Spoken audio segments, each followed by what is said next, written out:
All right, good evening, everybody, and welcome to part two of tonight's doubleheader against the Western Washington University Vikings.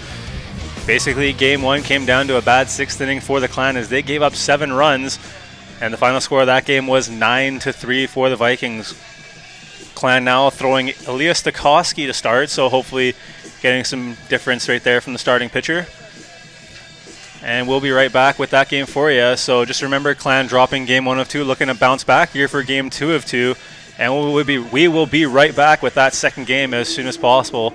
You're here with me, Luca Molinari, on Clan TV, and get ready for some softball.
Buying you confidence. you do a good job of selling that. You got it figured out? Make it complicated. Well, what we did, look what happened. I had to put an outfielder in the pitch, finish the game. I got a great quote for you. I'm going to show you. I told the team, I said, good enough to do. We're not tough enough. And I'll put that in there close. And then on the top, it's pretty sad. The veteran pitcher has to be jailed up by an outfielder who doesn't pitch.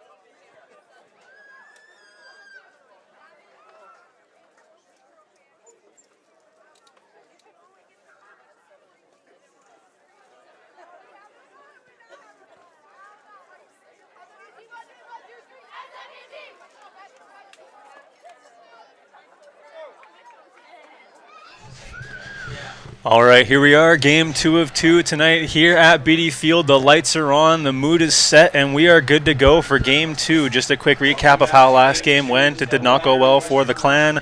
Final score 9-3 for the Vikings. A big sixth inning for the Vikings is what made the difference. They scored 7 runs. Goulet with the loss and Selevold with the win for the Vikings. Clan here looking to bounce back after dropping the first game. They do have Elias Stokowski on the hill this time.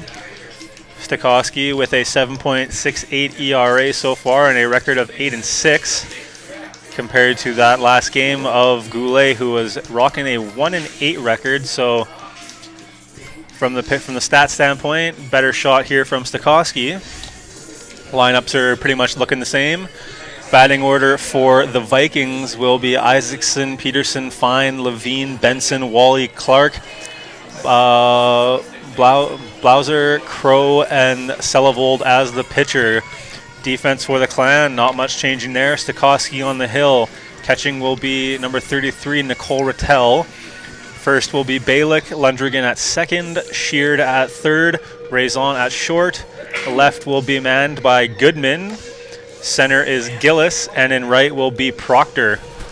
So there's your starting lineup so far at the Clan at-bat. I'll get into their batting order and then the Western defensive alignment. But for now, that's the Western batting order and the Clan defensive alignment. And the music stops, the defense breaks, and we're about to have our first pitch of Game 2 of 2 tonight here at BD Field. Stokowski waiting eagerly at the mound to get this game going.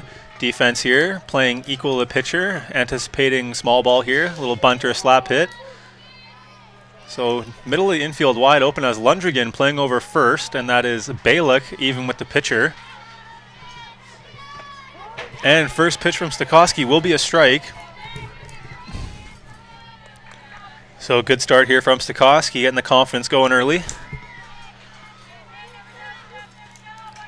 So for those of you watching online, Simon Fraser in the red, Western Washington in the dark blue.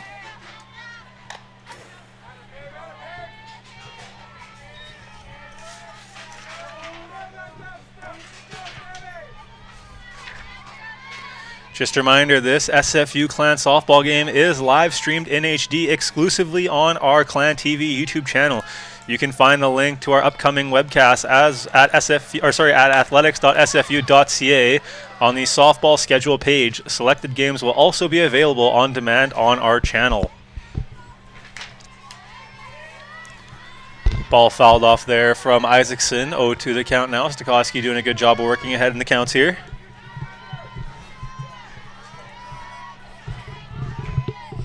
And Stokowski to deliver the pitch. That one rolls in the dirt for ball one. Clan here trying to get the Western hitters chasing, not really attacking the zone right now. Or attacking the zone before, but when they get up in the count, they try to work around the hitters. So a 1-2 pitch coming in from Stokowski as that one comes in. A little high in the zone, fouled off by Isaacson.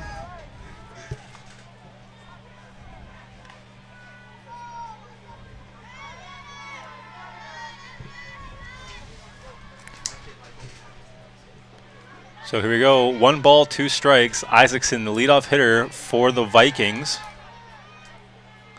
And that one, getting a little too under that one was Stokowski. Stokowski looking to throw a chair here. When I say throw a chair is throw a pitch so the batter has to go take a seat after striking out. And fouled off again by Isaacson. Quality at-bat here from Isaacson, forcing a lot of pitches from Stokowski. Not easy being the leadoff hitter, seeing a pitcher you haven't seen before. Got to set the tone for the rest of your team here. So to speak, trial by fire for Isaacson. Everyone else who comes behind her will have seen what the pitches look like. And there we go, slapped off, fielded by the pitcher, Stokowski, but the wheels on Isaacson as she beats out the infield hit. So some speed on the base pass as it brings up the second baseman, Kaylee Patterson, to the plate.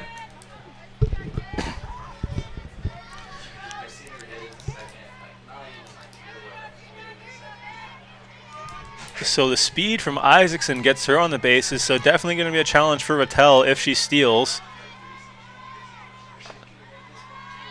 And looking like she's going to go, but she doesn't. So ball 1 to Patterson.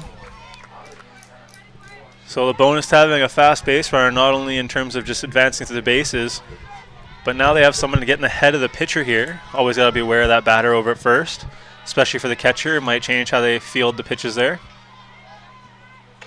And there she goes, Rattel with the throw, but it's not there in time. Isaacson with the stolen base as she gets herself into scoring position.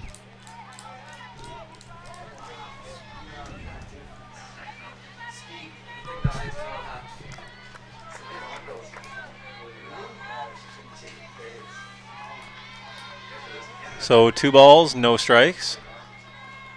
And that one is absolutely tagged by Patterson. It'll send Gillis to the warning track. However, Isaacson tags up and goes to third, 1 out. Runner on third, and that will bring up Alicia Fine.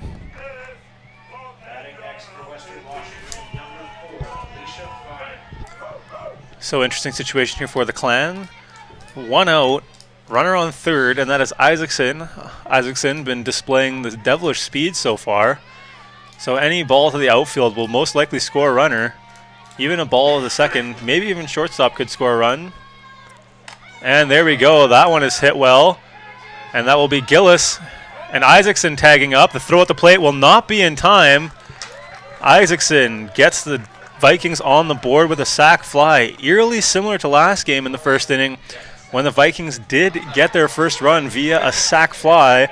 So a little bit of mirror image there for the Vikings as they are starting off the games on a pretty similar track.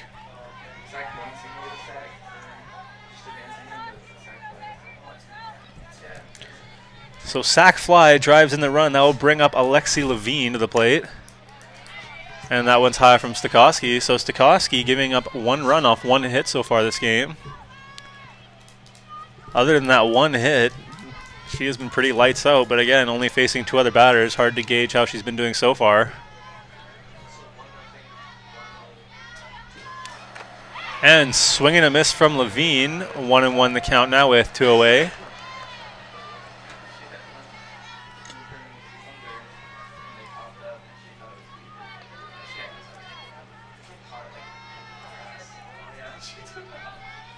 So Stokowski, 1-1 pitch. Difference here between the evening game and the afternoon game. During the afternoon, we had some beautiful sunshine, but now we're starting to get the lights out and the lights in the stadium on. Doesn't seem like much, but the shadows can affect how the batters see the pitch. So it could be curious to see how the hitters do tonight, especially because Western is throwing Sullivold again. Although it might be the same pitcher, it could look a little different. Just depends on the light.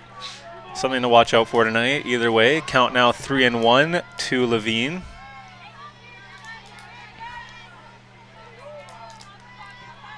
So Levine here working the 3-1 count. Definitely a hitter's count. And she takes that one. And that will be foul. Sheared unable to get over there.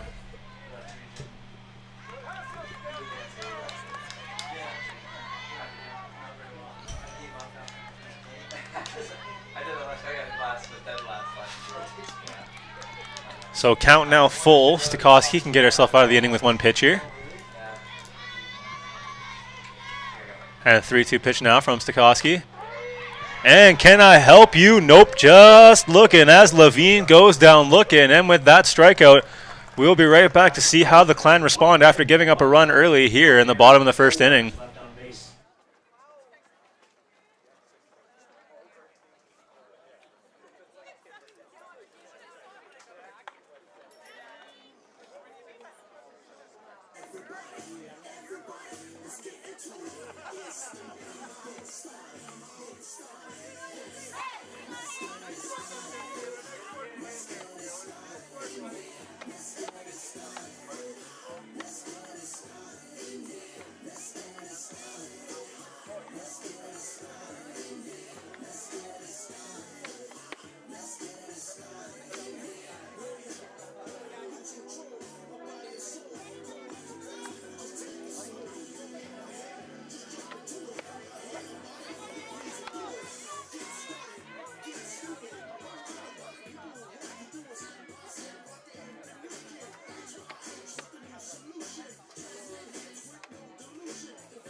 For the Clan, number 18, Taylor Gillis.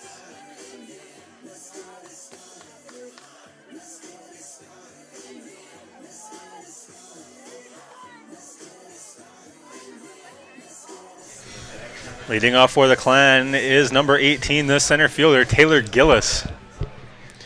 Gillis, a firm holder of that leadoff spot so far this year for the Clan. And she watches first pitch strike go by.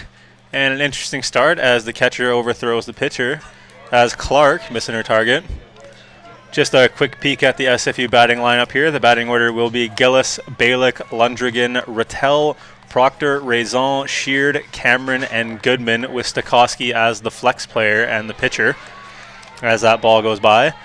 Defensive alignment here for the Vikings will be pitching is Selevold, catching is Clark. At first is Benson, second Patterson, third is Blauser. At short is Fine, left Levine, center is Isaacson, and in right is Crow. And it is Selevold who is in the flex spot and pitching, so similar to the Clan in the sense they're not hitting their pitchers. And a little outside, that one's called against Gillis. So 1-2 the count now, 1 ball, 2 strikes on Gillis.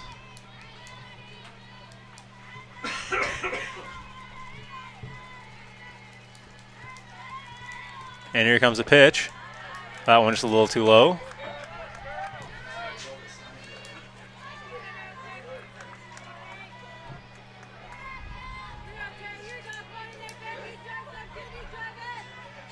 And here comes a pitch from Selevold.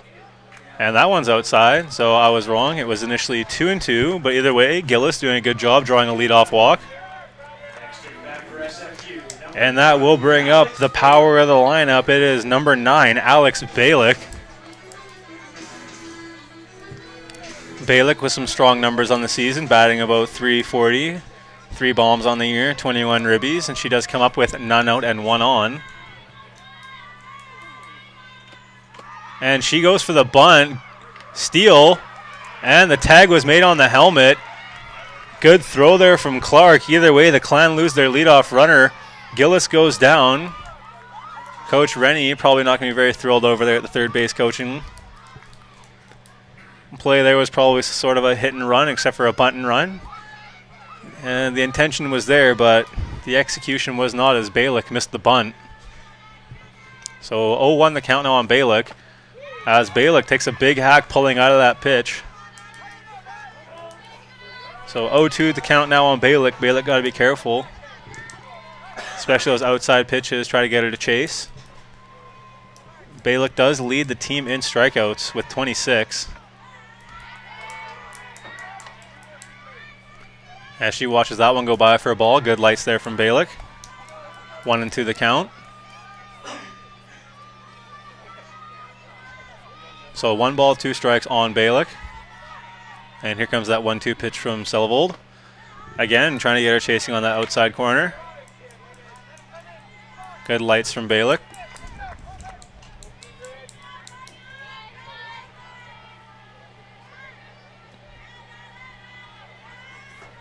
And Selevold getting her signals from catcher Taylor Clark. 2-2 pitch. Balick swing and a miss. And with that, it will bring up number 7, Taylor Lundrigan. Lundrigan, another one of the better hitters for the Clan. 4 homers on the year, 18 ribbies. Good contact hitter, only 9 strikeouts on the year. So Lundrigan, a fairly efficient hitter. Makes contact. As she does so right there, hitting a dribbler short. Has a chance to beat it out, but does not. So after 3 up, the Clan go 3 down, 0 runs scored. They still trail by 1, and we'll be right back for the second inning. And SFU Softball would like to, and all of us at Clan TV would like to say a sincere thank you to Keith and Betty Beatty for supporting the program with Beatty Field. So again, thank you to Keith and Betty Beatty for supporting the program. And we'll be back for the second inning.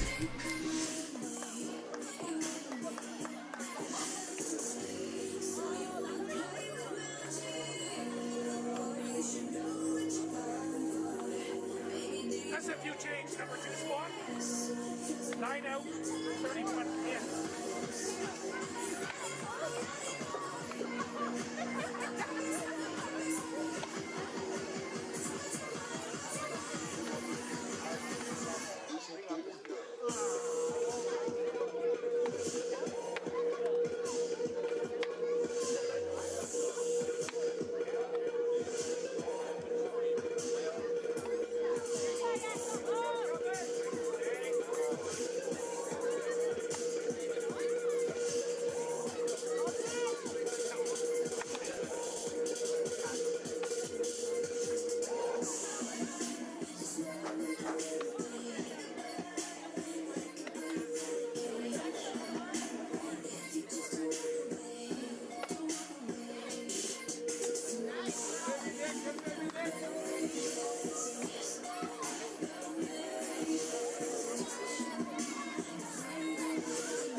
All right, before we get underway with the top of second, a defensive change here for the Clan. Now playing first base is number 31, Shelby McCannell, in place of number 9, Alex Balick. Substitution presumably from Balick's mistake earlier at that at-bat, missing that bunt. Coach Rennie sending a message early on. He's not tolerating mistakes in the second half of this double dip. As Stokowski opens up the at-bat against Emily Benson with a strike.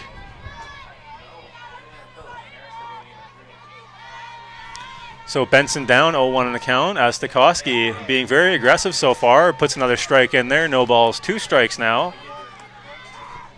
So Stokowski did a good job of getting ahead of the batter here. Going to stick to the presumable cookie cutter plan and try and pitch around her.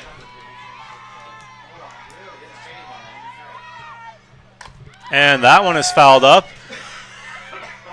And that's sheared over at third. She makes the catch in foul territory.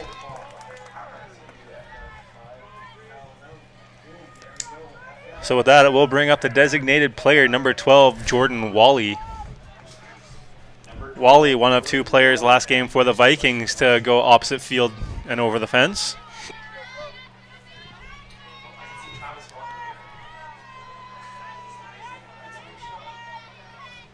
So Stokowski working against Wally.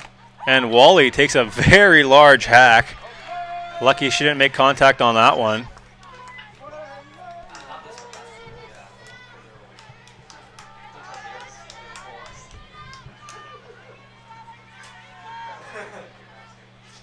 So 0-1 the count now on Wally. And Stokowski trying to bowl a strike instead of throw one there.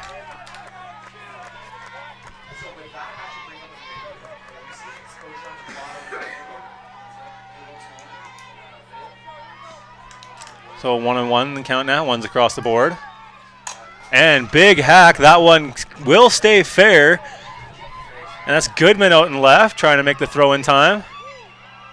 And Lundrigan unable to make the tag. Granted, the throw wasn't in time from Goodman. So Wally has herself a double for the Vikings. And that will bring up the catcher, number 5, Taylor Clark. Before Clark does come to bat, there will be a little powwow at the mound.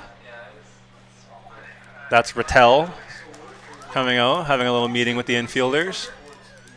This meeting, not started by Coach Rennie, granted is also started by bringing in the pinch runner. And that they're bringing in Ariana Barrio.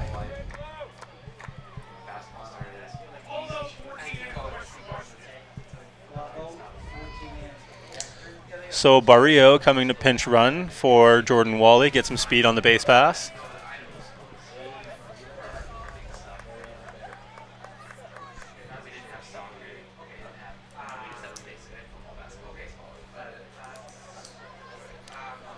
So just getting things sorted out while dealing with the new pinch runner. Clan infielders having a little meeting in the infield, try and get things sorted out.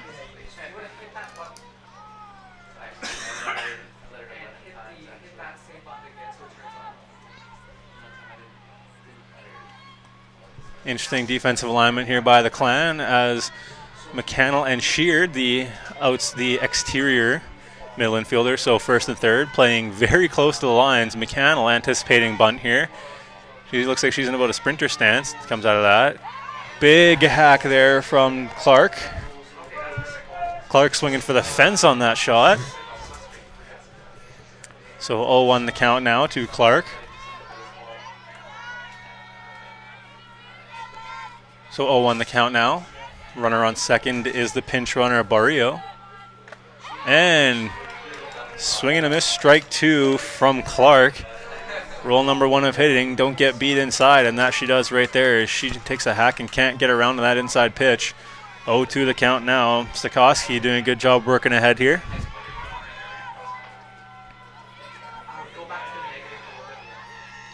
And that one trying to get her chasing with the high heat.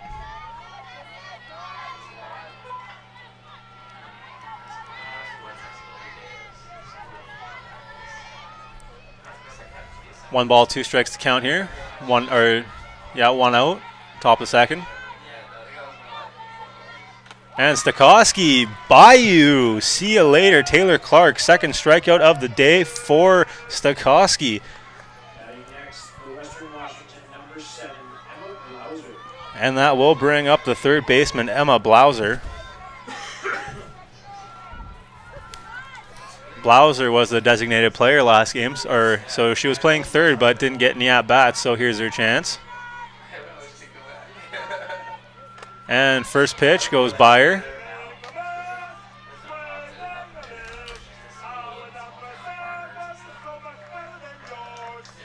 So no balls and 1 strike. Stokowski working on Blauser.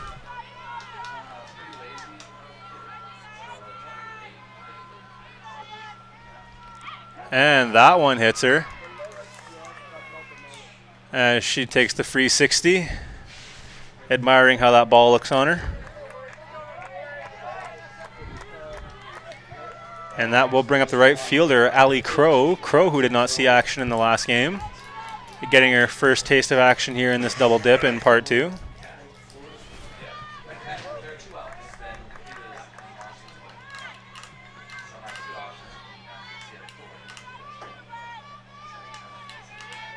So 2 outs here in the top of the second. And Stokowski paints his zone with that one. A little first and third action here. Curious to see how the Clan respond. Typical scenario, first and third. Usually if there's less than 2 out, but what happens is sometimes the runner will steal second, try and bait the catcher to throwing the second. In that time, the runner on third will usually try and steal home. Just one of those tricky scenarios of baseball and softball. So 1-1 the count now. Stokowski working the 1-1 count. And the 1-1 pitch coming in. That one just a little too high. Or sorry, the runner who advanced to third previously is now back at second due to the hit by pitch. So it was a dead pitch, so the stolen base did not count. So my bad on that one. So runners on first and second. So there still is a runner in scoring position. And Stokowski painting the zone there, low and away. Deuce is wild right now. 2 balls, 2 strikes, and 2 outs on Crow.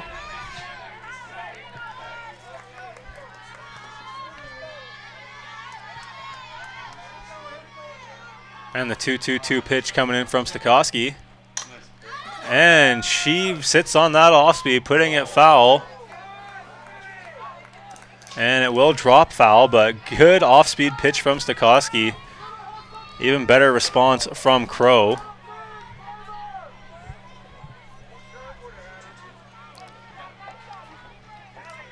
The usual speed of Stokowski met with some off speed there. Could really see Crow sitting on that pitch, having to wait for it, and even then popping a foul. So good pitch selection here from Stokowski, doing her job to keep the hitters on their toes. And then comes back with a fastball. Crow way behind that one as she hits that one foul. So good contrast there. Make them wait on the changeup, get them anticipate, then come back with some heat. Good mix of pitches there from Stokowski.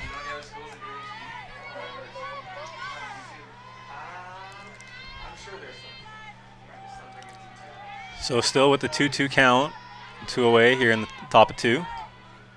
And strike 3, down goes Crow.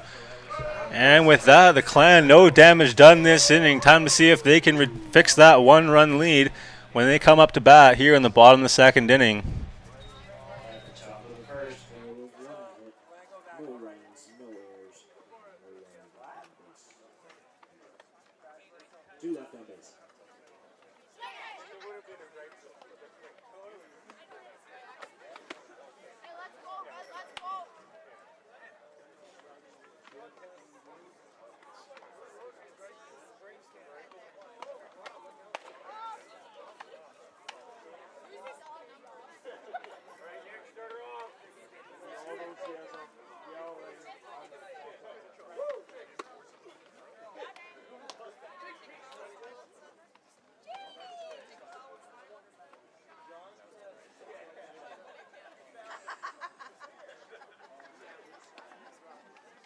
Yes, positional changes. In the number 1 spot, 10 is playing position 7. In the number 4 spot, that will be the OP. And in the number 6 spot, 14 will be playing position 8. The subs.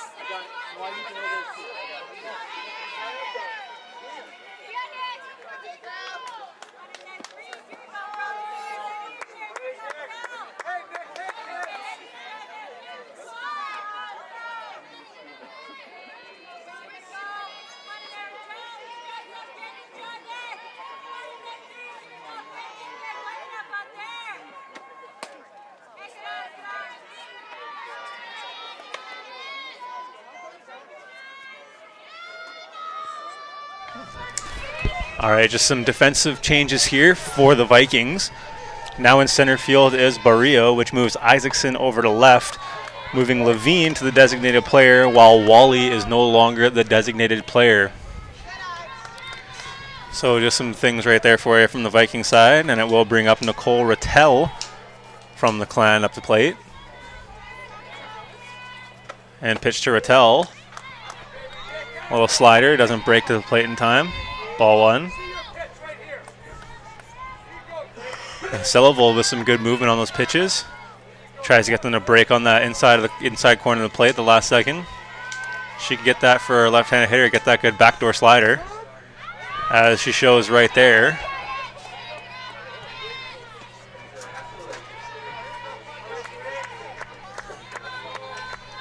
So 3-1 count to Rattel. And Rattel watches that one go by as she walks. So second walk of the game for Selivold as she walked Gillis in the first and now leads off walking Rattel here in the second. And that will bring up the power of the lineup, and that is number 13, Rachel Proctor. Proctor here again leading the team in average home runs and RBIs, with a .362 average, 23 ribbies, and 5 dingers on the year. So she's familiar with the other side of the fence here.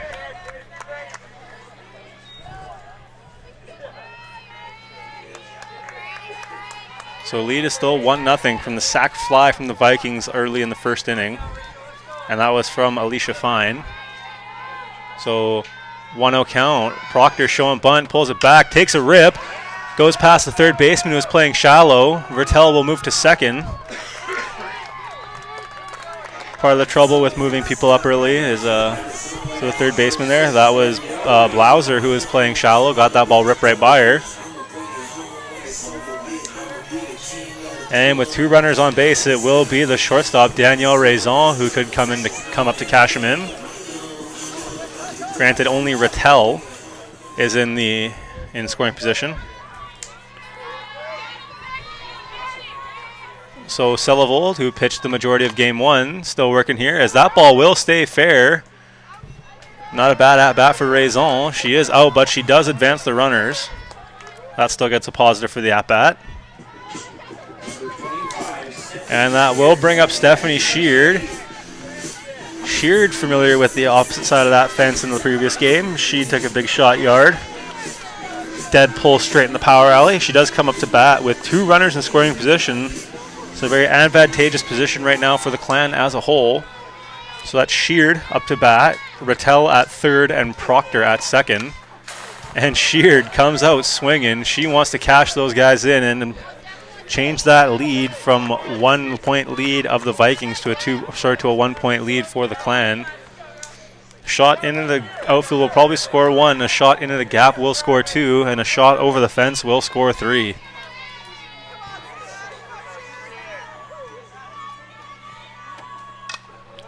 And waiting on the off speed there, but taking a half swing at it, fouls that one off. The count will be 0-2 now on Sheard.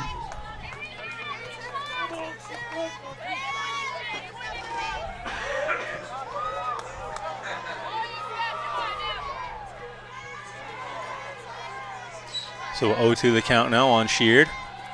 Pitch coming in from Selivold.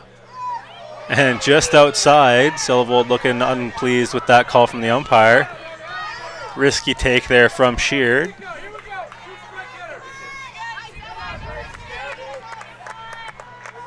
So 1-2 the count now on Sheard. 1 out here in the top of the second, bottom of the second inning. And takes a hack at that one, looking pretty familiar.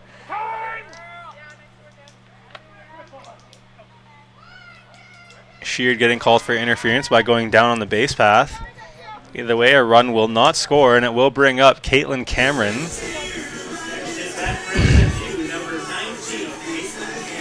Cameron with some power. She displayed it last game. Not enough to go over the fence, but enough to scare the Vikings a little bit.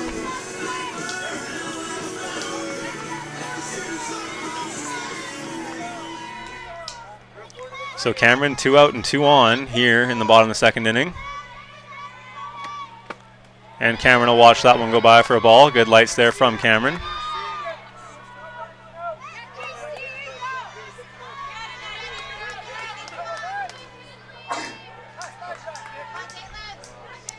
One 0 the count now on Cameron.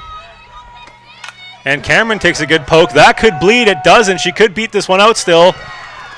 But she does not. Clan stranding 2 runners here. Had the chance to chip away at that lead. Unfortunately, they do not capitalize. And that will do it. Just a reminder, the senior video with bloopers will be available at athletics.sfu.ca. And that is a senior video for all sports teams, not just softball. So if you want to see teams from all sports say their goodbyes, you can find it at athletics.sfu.ca. And we'll be right back for the third inning here at BD Field.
For the Vikings, number 10, Autumn Isaacson.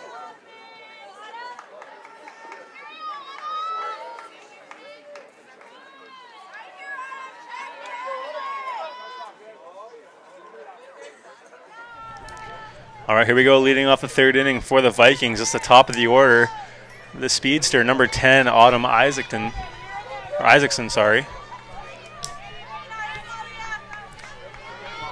So Isaacson, the only run in the game so far, scored on a sac fly from Alicia Fine. And this semi-strange looking batting approach, it's due to the fact that Isaacson has the speed, so all she needs to do is just barely make contact and she'll be halfway to first at least before anybody gets their hands on it. So unorthodox but effective for Isaacson. As she gets a piece of that one there, that one looks like it could bleed, but it will drop in foul.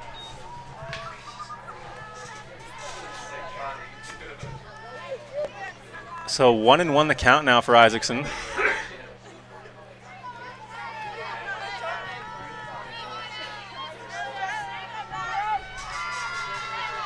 So 1-1 count.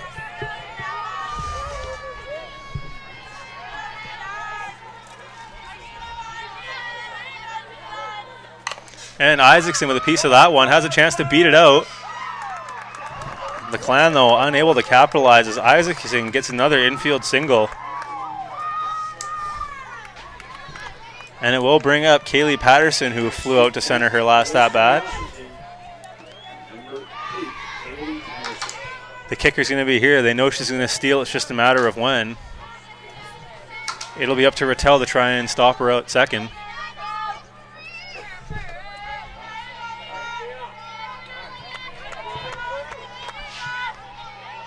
So Stokowski working against Patterson.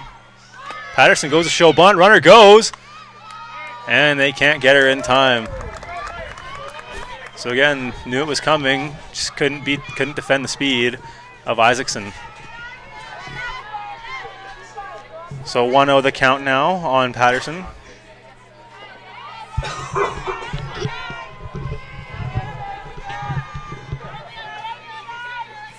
One ball, no strikes.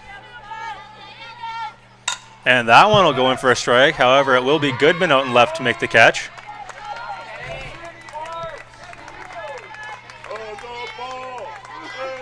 So another fly out for Patterson. And it'll bring up number 4, Alicia Fine, who has the only RBI of the game so far with that sac fly in the first inning. And that being the run that cashed in Isaacson. So a good 1-2 punch here at the bat and on the base paths. Already effective so far this game.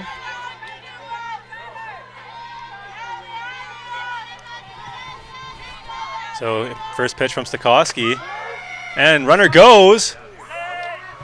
Throw was in time, but that was the shortstop, Raison, who was out of position, couldn't make the tag. So again, Isaacson now in scoring position at third.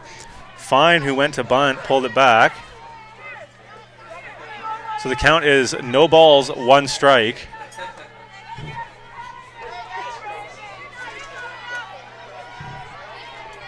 So a similar position as the first inning, a sac fly would cash in the runner here. Throw from the outfield would not come in time to cash in the runner.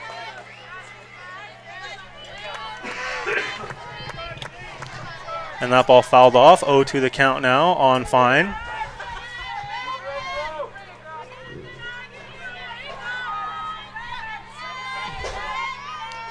So no balls, 2 strikes on Fine.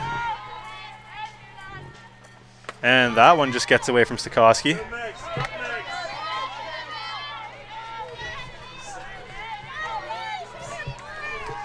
Just keeping the batter guessing on that one. So 1-2 count.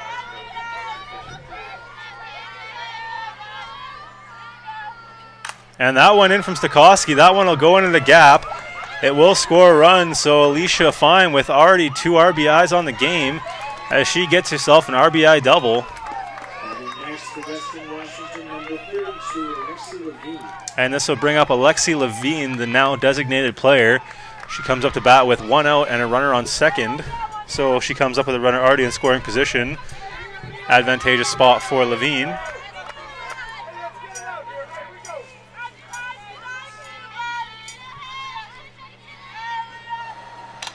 And Stokowski leaves that one up in the zone. Lucky that thing wasn't hammered, but either way, Levine got a good visual on that one.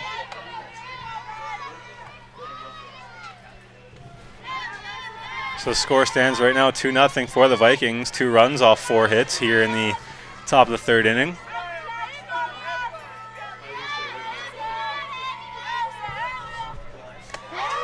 And there we go, another strike in there. 0-2 the count now.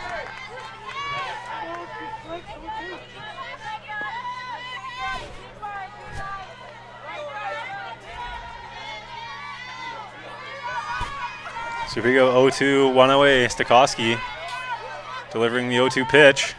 And that one just a little up and in. Keeping that batter off the plate.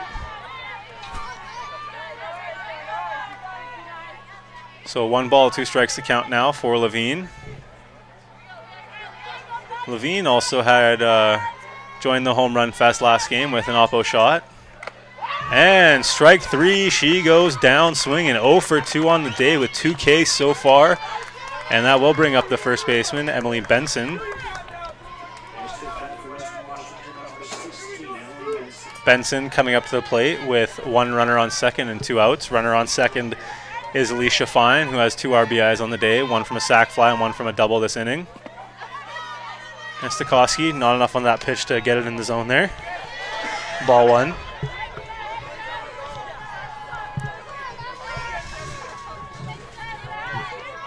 So 1-0 the count now. Stokowski working against Benson.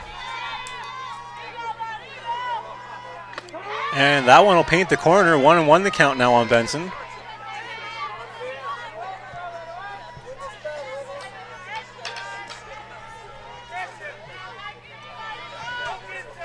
So 1-1 here. Benson, top of the 3rd. 1 run scored so far this inning. And sitting on that one, that has a chance of dropping, and it will. Gillis gets to it. Run will score. It's another RBI here in the third for the Vikings. Little Texas leaguer there for Benson as she gets that one to drop between the fielders. Hit back for Western Washington, number 13, Ariana Barrio. And it'll bring up the new center field, Ariana Barrio. So the Vikings, 3 runs off 5 hits here in the top of the third. Clan offense needing a spark to get going, but first they got to get themselves out of this inning. And Stokowski still on the hill with a runner on first as Ricole gets up to check the runner at first.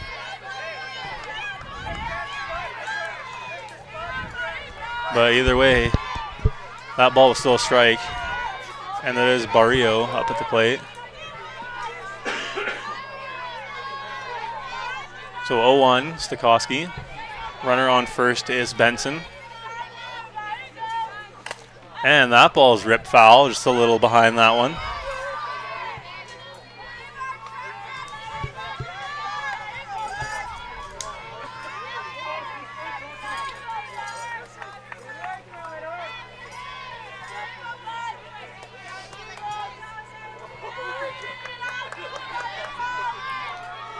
No balls, 2 strikes here, 2 outs. 0-2 delivery from Stokowski.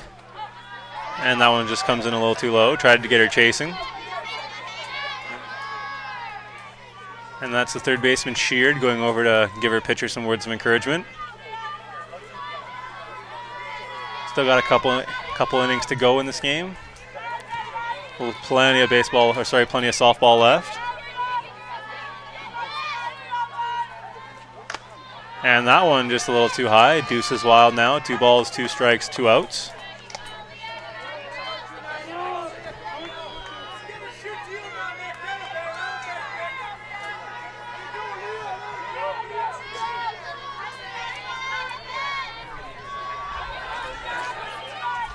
All right, 2-2-2, 2 balls, 2 strikes, and 2 outs.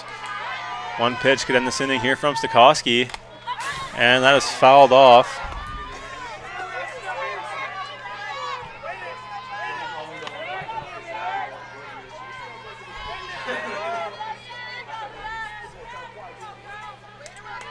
So 2-2-2, same count after that ball is fouled off.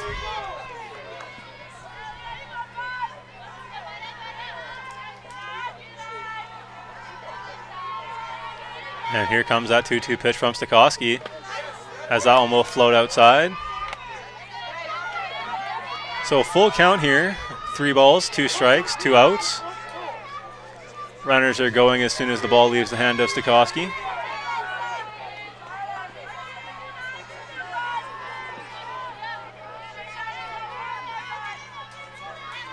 And here comes that full count pitch from Stokowski. And it will be a dead ball. Plenty of speed here from Western Washington.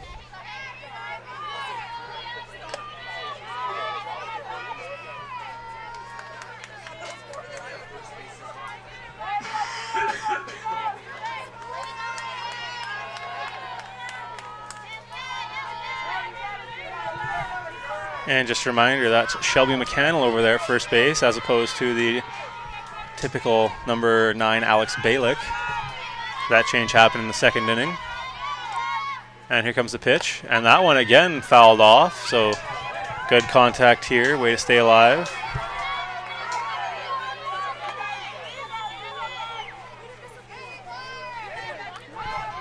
So Barrio having a good at-bat here, forcing Stokowski to throw a lot of pitches. Regardless of what happens here, she's getting a +1.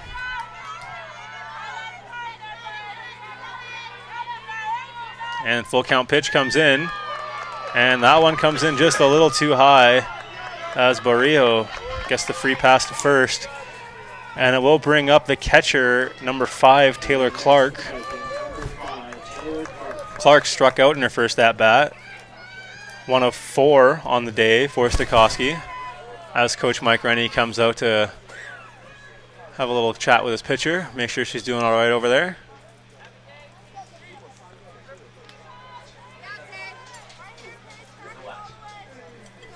No one's stirring in the dugout. Means no one's also heading to the bullpen either, so he's leaving Stokowski out there for a while at least.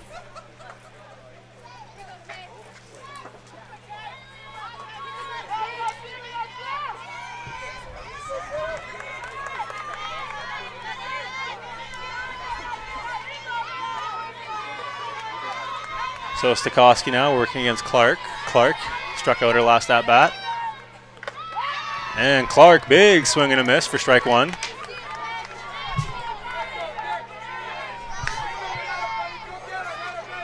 So 0-1 the count now.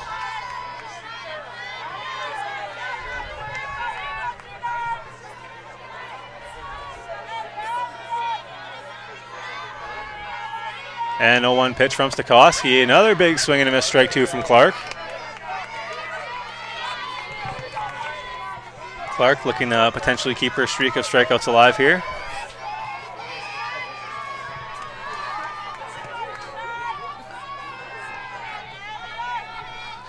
And here comes that pitch from Stokowski.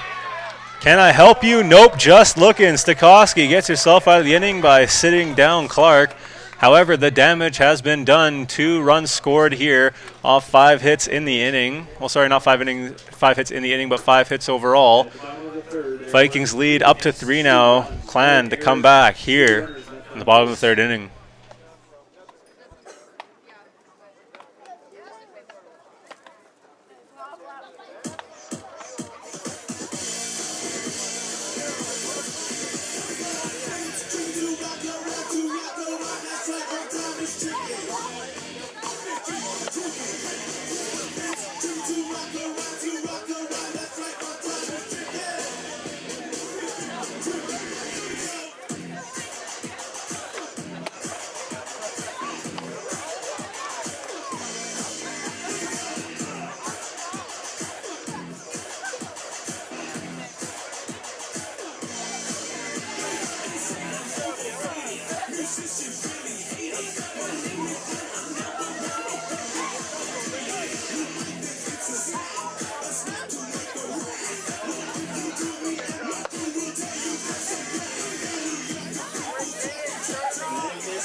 Leading off the inning for the Clan in the 9 spot, Kendra Goodman. So after this, the Clan get the meat of their order. They get Gillis, McCannell, and Lundgren.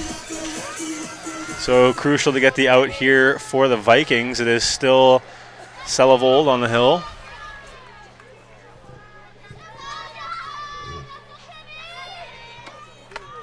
And Selevold opens this one off with a ball. Good lights from Goodman. Goodman, typically a center fielder, playing left today. She did a good job coming in relief in the previous game for Goulet, playing a position she wasn't really used to there. It was interesting to see.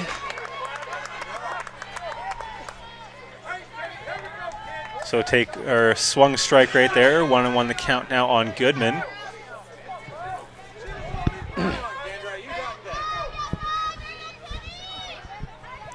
So 1-1 to Goodman. And Goodman gets a piece of that one. Very fieldable for the second baseman. That is caught by Patterson of the Vikings.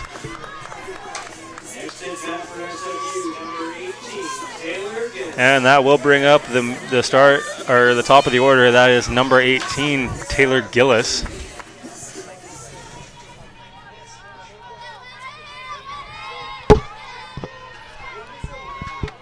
So Gillis with a good slap there, has a chance of getting through. Doesn't, could beat it out. Again, does not. So Gillis is retired. And this will bring up Shelby McCannell. This is McCannell's first at-bat of the game. She did not see Selevold last game. She came in late in the game when the pitcher had been changed, so this is her first time seeing Selevold.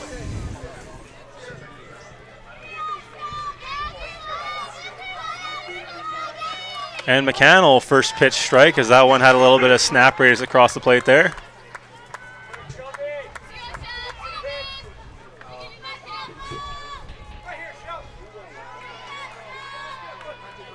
So 0-1 the count now on McCannell.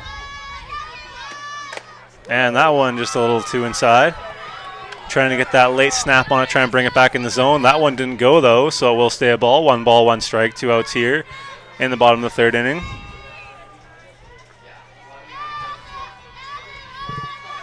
So 1-1 the count now on McCannell. And McCannell, big swing and a miss there. 1 ball, 2 strikes now. McCannell, a strange starting, she has a strange sort of a swing. Starts with her hands very low. Although brings them up just a little bit at the end, but it's best to keep those hands as quiet as possible. There you can see right there, starting low, bringing them back up. Gets a bit of a J hook going in that swing.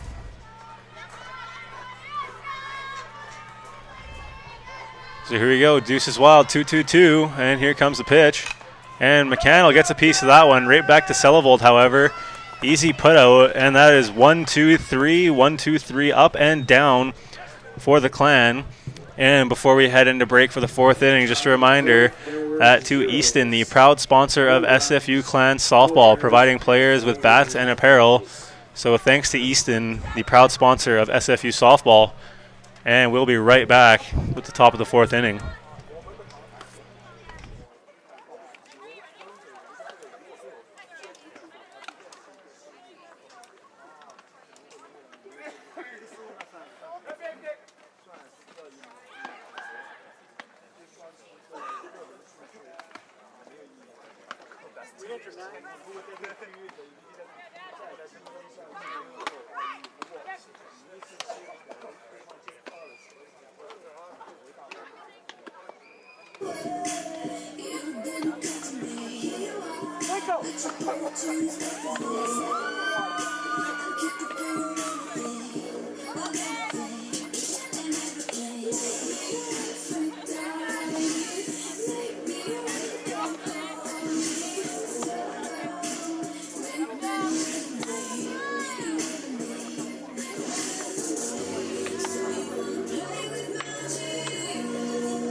Number 7, Emma Blauer.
So we're experiencing a delay of game. One of the umpires is feeling unwell, so there's going to be a change.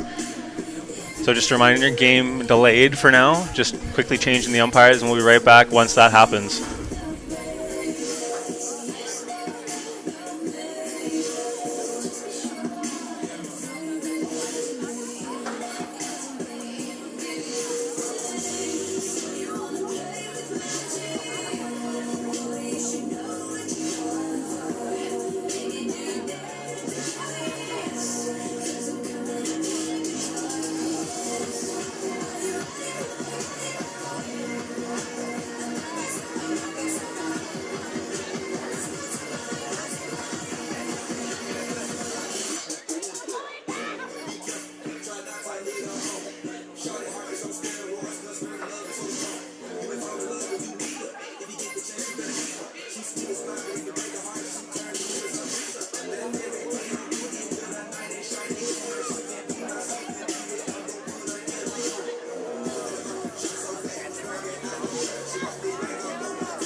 All right, so after some discombobulation with the umpires here, we're going to be resuming game with only two, as the previous home plate umpire is leaving the game due to illness. So one base ump and one home plate ump will be the current situation now for the rest of the game. That was the cause of the delay, having to switch the home plate umpire out of his gear and getting the replacement umpire into their gear. So after all that, umpire's been sorted out. We're good to go. Resuming play here in the top of the fourth inning. Vikings are up 3-0, 5 hits to 1. And it will be number 7 for the Vikings leading off the inning. And that is Emma Blauser. And defensive change here for the Clan. Back in the game is number 9, Alex Balick. Balick taken out after the first inning in favor of Shelby McCannell, but now put back in. So that's back number 9 at first base, Alex Balick. However, it will be the Vikings up to hit right now, and it's the third baseman, number 7, Emma Blauser. So after delay of game, we are back here at BD Field on Burnaby campus, Simon Fraser University. Elias Stokowski, the pitcher.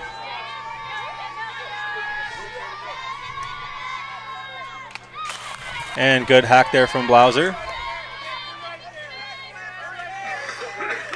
Got to work off those jitters after that delay of game. Not easy to do. Especially for the pitcher Stokowski, it's good when you have a rhythm going. So 0-1 the count now for Blauser.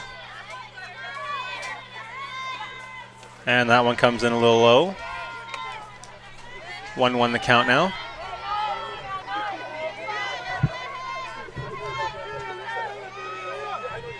So 1-1 the count on Blauser. All this following a delay of game here at BD Field. And Stokowski paints the corner on that one, getting the low and away spot. 1 ball, 2 strikes to count now.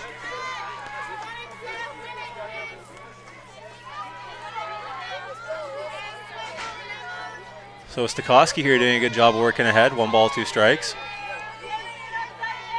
And here comes the 1-2 pitch. And good off-speed pitch there. Gets her swinging. Swinging a miss, strike 3, making her look silly on that one was Stokowski. As Blauser heads back to the bench, it will bring back Allie Crow, who struck out her last at-bat. And that's 6 strikeouts on the day for Stokowski. Doing a good job. 6 strikeouts, only 1 walk, however, still 3 runs on the scoreboard to the Clan 0.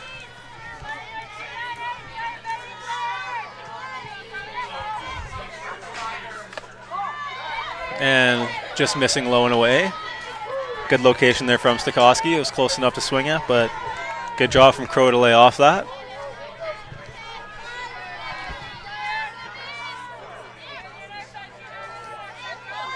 So 1 ball, no strikes on Crow. And that one just a little high. 2 balls, no strikes. So after doing a good job of working ahead in the count from Stokowski, she falls behind against Crow.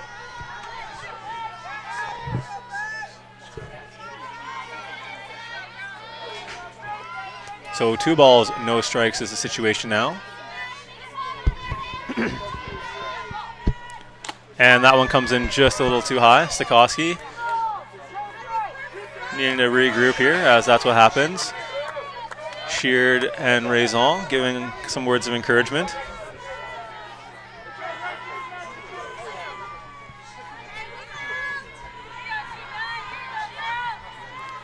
So with 3 balls and no strikes, the situation for Stokowski. As Stokowski brings that one back in. Oh, that one will go out of play as Sheard and Goodman make a play at it to no avail.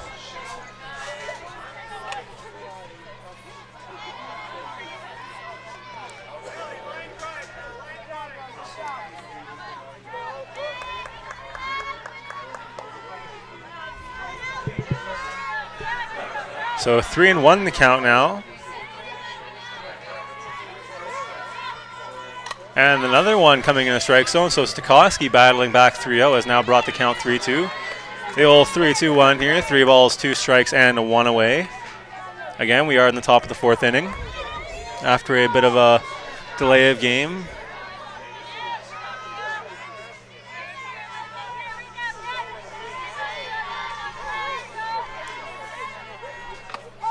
And painting the, oh, no, or not.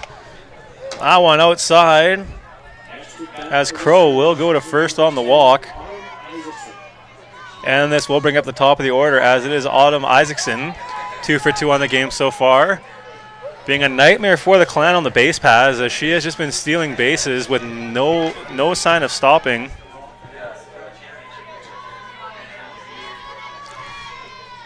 So the best way to stop Isaacson is to not let her get on base in the first place. So that's going to be the name of the game here for the Clan.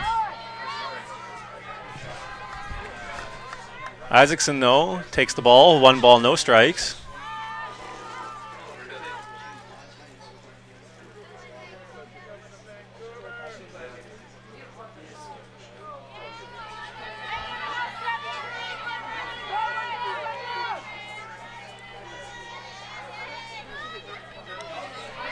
So Stokowski working against Isaacson. 1 ball, no strikes, the count. And good piece of hitting there, fielded by Raison. Chance to get her at first. Although they choose to get the lead runner at second. Heads up play there from Raison. So Isaacson reaching base on the fielder's choice. Always dangerous on those base paths. 2 outs, however. And it will bring up Kaylee Patterson. Patterson 0 for 2 on the day with 2 flyouts. 1 to center, 1 to left.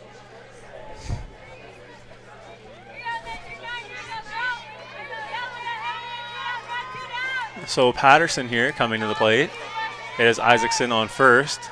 Danger on the base paths. As already coming up to throw is Rattel. So already doing backstrokes in the heads of the Clan players.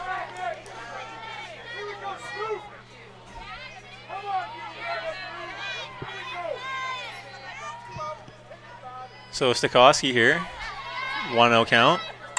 And good piece of hitting there that will get through the infield.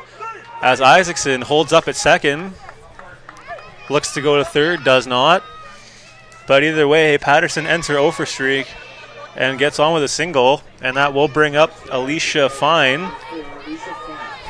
Fine here with 2 RBIs. 1 sac fly in the first inning and then a double in the third inning. So Fine, a 2 RBI day, going 1 for 1. Chance to drive in another one here. She does have Isaacson on second. So again, the combo of Fine and Isaacson has right there Isaacson already halfway to third on the foul ball.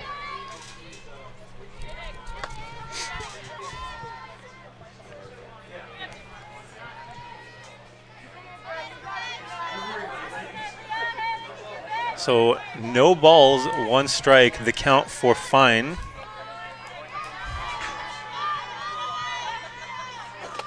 And catches her swinging on the high pitch. 0-2 now on Fine. Fine trying to keep up her good day at the dish.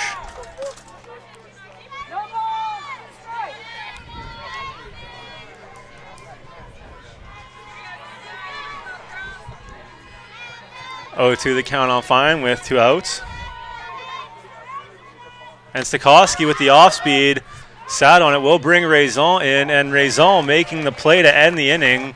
So the Clan not allowing any runs in this inning. Will come back for the bottom of the 4th to try and chip away at this 3-0 lead. And we'll be right back on Clan TV.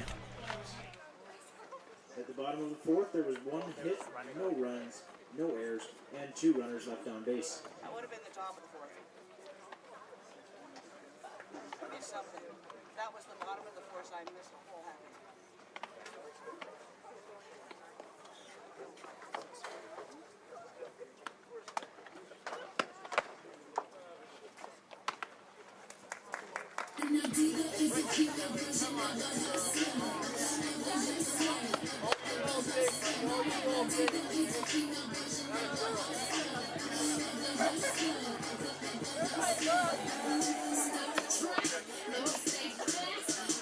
The Western Washington 9 out, 6 in the French position.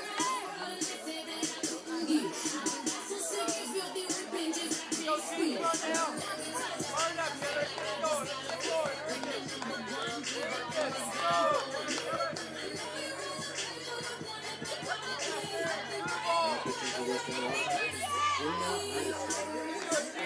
Next at bat for SFU, number 7, Taylor Lundergan.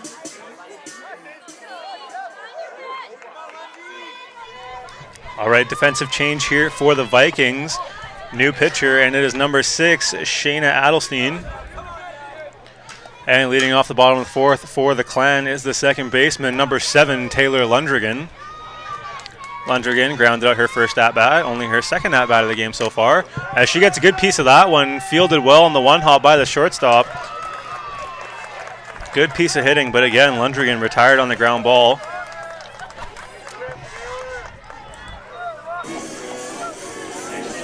And this will bring up number 33, Nicole Rattel.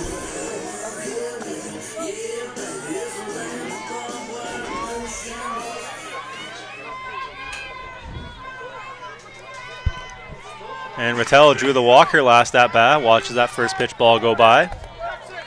So Rattel drawing a walker first at bat, definitely very patient at the plate. Rattel has drawn 13 walks on the year. only behind Cameron and Gillis. So definitely a patient hitter.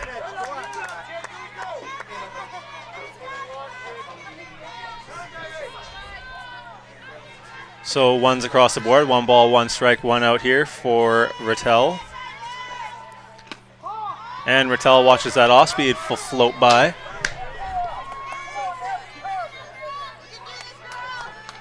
So 2-1 the count.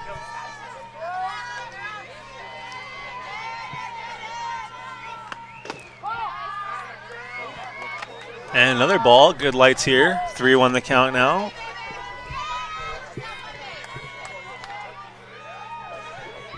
So 3-1 the count now for Rattel. As she watches that one go by for a strike. 3-1, a good hitter's count. Pitchers usually having to come back with a strike, so sit on that and wait on it. And again, right there, that one came in. Here comes a 3-2 pitch now. And Rattel spanks that one. That one leaves the yard in a hurry. You can chalk that one up as an Oppo taco there. Home run fiesta here tonight. That's the 4th one we've seen in these 2 games. As Rattel sends that one for a ride, cutting away at the lead 3-1 for the Vikings. Now a matter of seeing how Proctor can respond after that. Not only Proctor, but Adelstein as well. Not easy. You might as well get... Adelstein could have given herself whiplash watching that one go by her. That ball left in a hurry. And as you can see, Rattel being greeted in the dugout with smiles and high fives. So now time to see what Proctor can do here.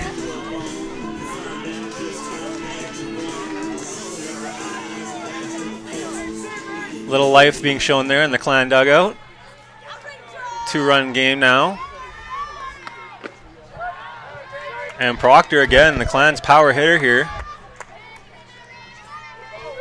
So that was Rattel with the big opposite field home run.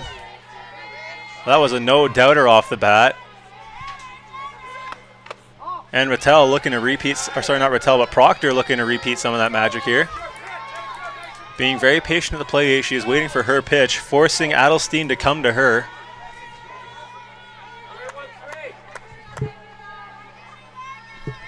So 2-0 the count.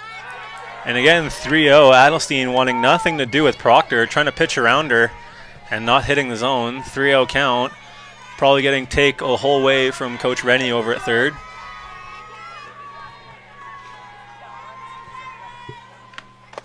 And that she does. No intention of swinging there. 3-1 count now. Again, still a good hitter's count. 3-1. Pitcher's got to come back with a strike. Definitely got to look for that one. See it, hit it. Got to be the mentality here for Proctor. And that she does. That one has a chance of getting through, and it does. Proctor's going to have herself a single here. So 1 away, 1 run scored so far this inning. And Proctor just got herself a single.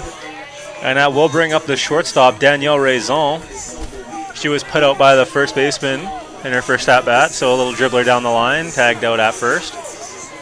Although now Raison comes up to plate. 1 out. Runner on first is Proctor. And Raison, good plate discipline, takes that pitch. Strategy here being relayed by Coach Rennie over at third seems to be take till you get a strike. Adelstein been inconsistent finding the zone so far, so they're going to try and make her throw strikes. Don't make her job any easier.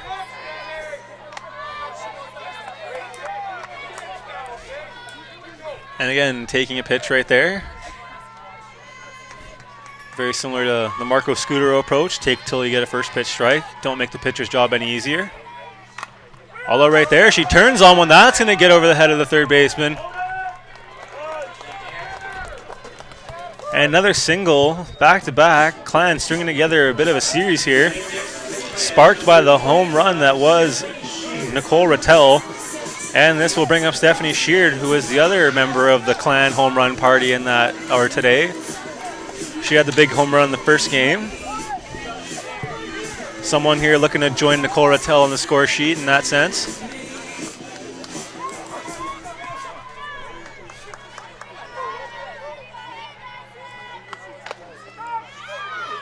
And regardless of whether she went or not, that was still a called strike by the official. So 0-1 the count now on Sheard.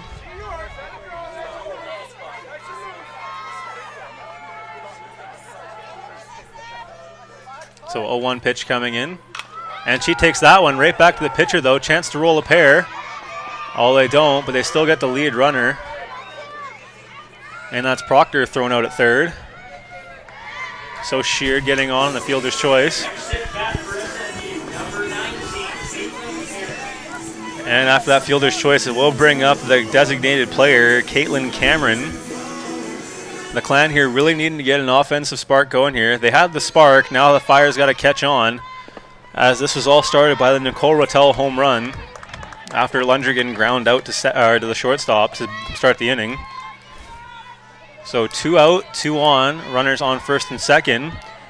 Runner on second would be Raison, runner on first is Sheard.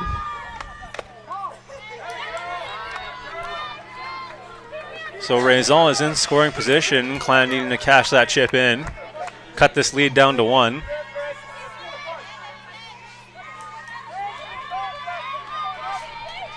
So 2-0 count. And that one's right down the middle, fielded cleanly by a third baseman. And that'll be an easy putout for the Vikings. So despite giving up that big home run to Rattel, the Vikings escape this inning only giving up 1 run while the Clan strand 2. And that'll be it for the 4th inning, and we'll be right back for the top of the 5th.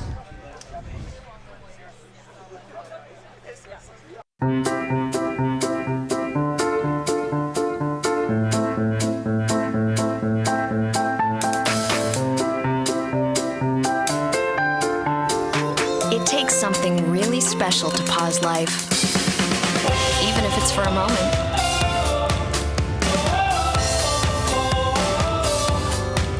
Keg Steakhouse and Bar. Great food, great conversations. We'll see you tonight.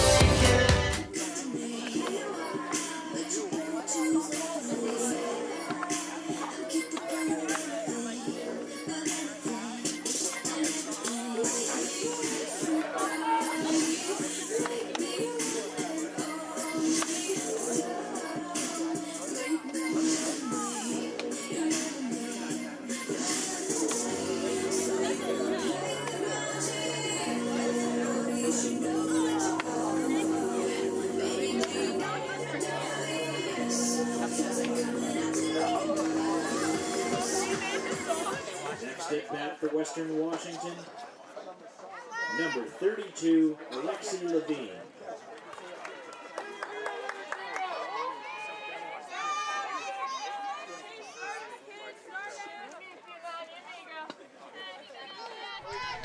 All right, leading off the inning here for the Vikings is the cleanup hitter, Alexi Levine. And Levine gets a piece of that one, strike 1. Levine has struck out twice so far. First at bat, struck out looking. Second time swinging. This time she has the opportunity to go for the sombrero. The sombrero is 3 strikeouts. No, that's not something I made up. It's an actual thing.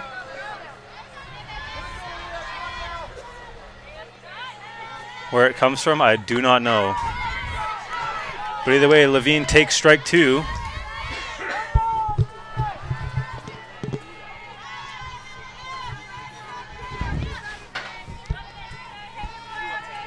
Stokowski still pitching here for the Clan. No changes yet. And that one is rocked. Although that one only has warning track power written on it. As Levine is retired. Good play out in the field by Goodman.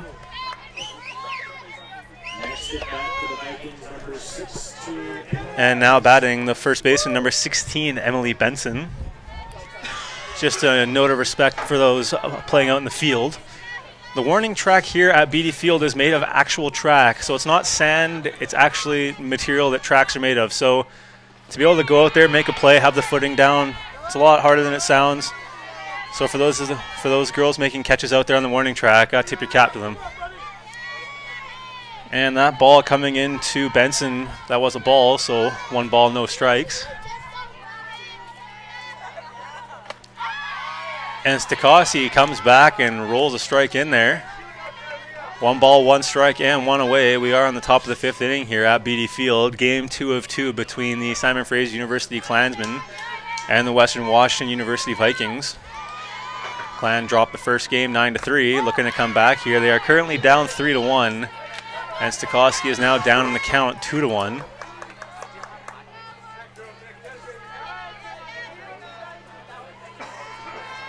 So Stokowski needing to work from behind here. 2 balls, 1 strike. And there we go, sharp hit ball, big gap in the middle. Lundrigan caught playing close to the line. And Benson rounding for second, and she will get there as Rainzon does not get the ball in time. And Benson has herself another hit as she adds to her already RBI single and gives herself a double here in the 5th. You almost missed it, man. So you're running in. Western Washington's re-entering 12, please. Mike, So back in the game for the Vikings is number 12, Jordan Wally, who is taken out after her first at-bat. She did have a double her first time around, or sorry, her only time around.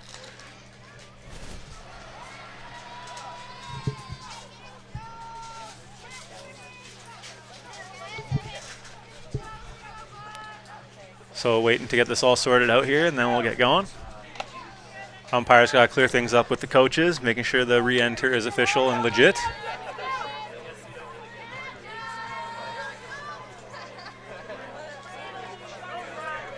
So Wally now at the plate. And Wally takes the first pitch ball.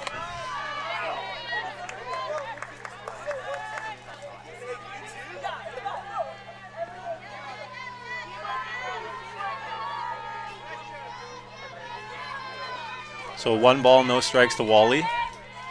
1 away. And she gets a good piece of that one. Oh, it will slice foul. Very interesting sound coming off the end of that bat. If that was a wood bat, it probably would have broken, but these are metal, or aluminum if you want to get specific.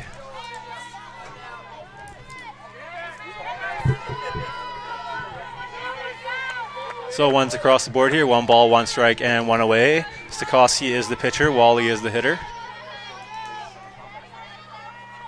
And another good hack from Wally. So 2 outside pitches fouled off by Wally. See where Stokowski comes back with this. Or better yet, see where Rattel sets up the pitch. I'm going to go ahead and guess a little up and in action here.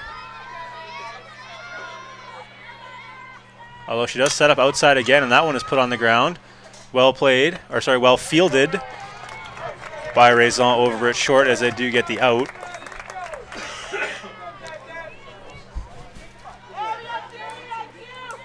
So that will advance the runner over to third. So that is Emily Benson at third. 2 outs and a new player.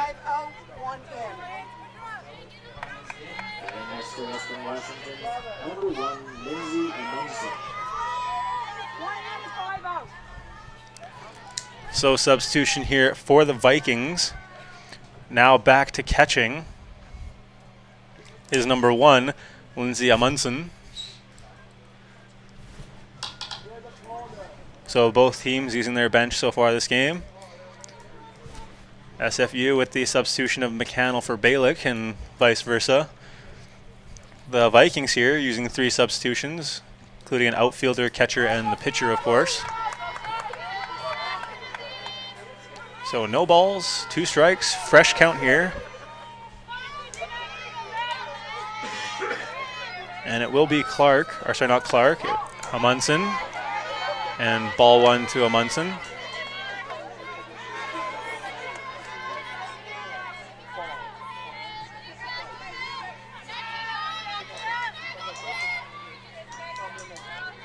One ball, no strikes here to Amundsen. Pitch coming in from Stokowski as that one's just a little too high. Not going to be a strike.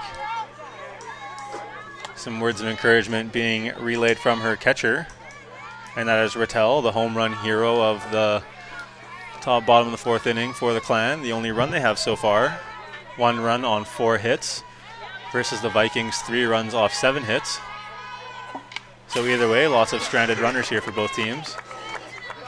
As Rattel tries to make the grab off the fence over the umpire. So 2-1 count, 2 outs. Top of 5.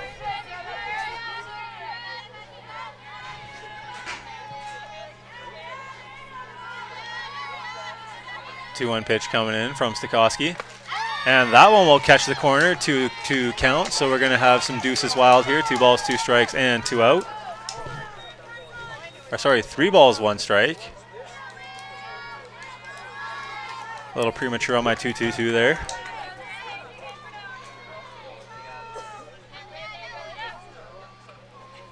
And that one's skied, as Stokowski points out. Called off by Raison as she makes the play. So the Clan escaping that one, stranding the runner on third. And we'll be right back for the bottom half of the 5th inning here on Clan TV. At the bottom of the 5th, there was 1 hit, no runs, no errors, and 1 runner left on base.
Okay, so in the 1 position, she's going back to center field.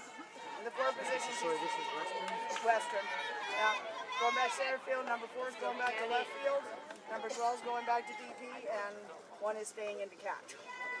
So just pretend no changes happen, other than the sub 1 for 5. In position 1, she's going back to center field, and position 4, she's going back to left field. The way they started. Okay? Okay. Let's go.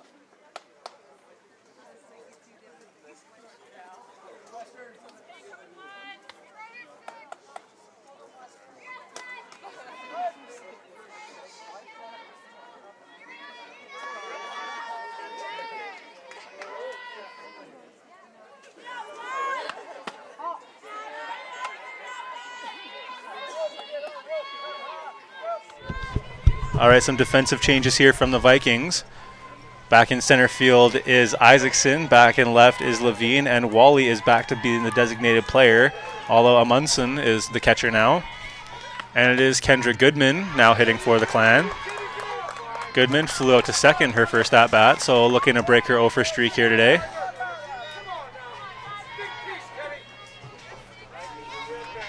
Clan here, guaranteed to get Goodman, Gillis, and Balick.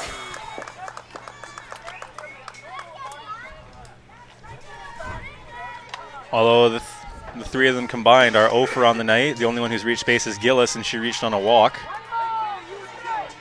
Hits coming few and far between here for the Clan. They do have 4. 2 of them coming from Proctor, 1 from Raison, and of course the home run from Rattel. And good piece from Goodman, although she will ground out to first. Quality hard 60 there. And that'll bring up the lead-up hitter, number 18, Taylor Gillis. So Gillis, as mentioned before, did reach her first at-bat on a walk, although grounded out to short her last at-bat. Gillis, a solid 275 hitter.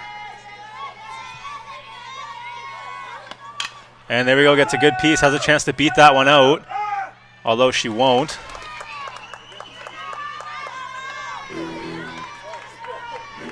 So a one and done at bat from Gillis, and it will bring up number 9, Alex Balick.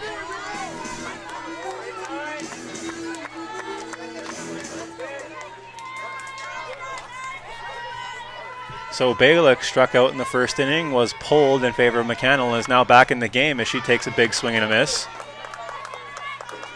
Balick pulling out a bit on her swings, so those pitches on the outside corner not doing her any favors. And that one floating in. Has Adelstein working very quickly here. Comes back to back with some quick pitches.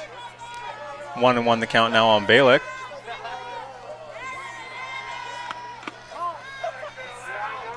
And 2-1 the count now.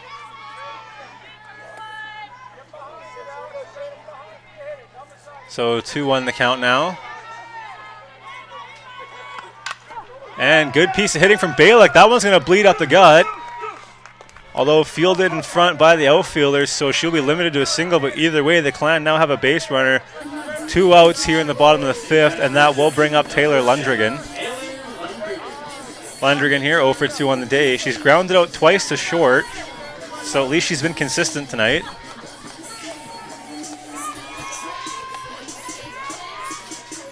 Looking to break that streak here is Lundrigan. She's one of the top 3 hitters for the Clan, along with Proctor and Balick.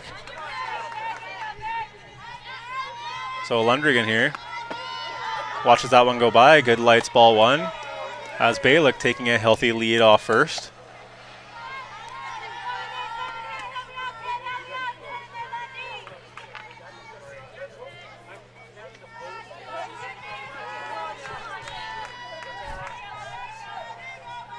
So Lundrigan here gets a good piece right to the shortstop, and they will get the lead runner.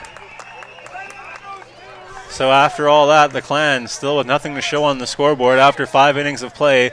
The score is still 3-1. And just a shout out to Worth, who are the official game balls of NCAA softball. So again, Worth, the official game balls of NCAA softball. And we will be right back for the 6th inning here on Clan TV.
All right, substitution here for the Vikings.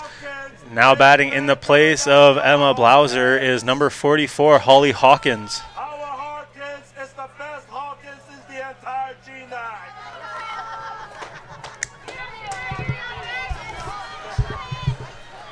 So Hawkins to bat for the Vikings versus Stokowski pitching for the Clan. And first pitch strike as Hawkins watches that one go by.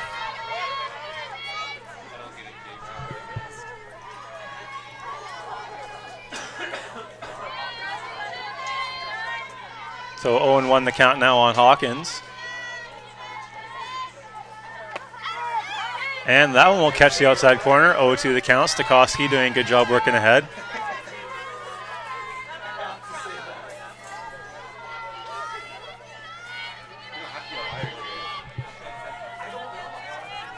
So 0-2 the count. Stokowski on Hawkins. Hawkins shows bunt, pulls back, gets a good piece of that one.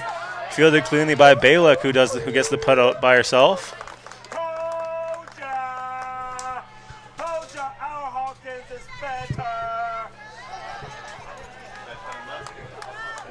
for Western Washington. All right, that put out by Balick now brings up the right fielder, number 15, Allie Crow. Crow struck out her first at-bat and walked at her second. So technically still 0 for 1 on the day. And first pitch from Stokowski. That will be a strike, just catching that outside corner. The way she's painting those corners, you can say she's living on the edge.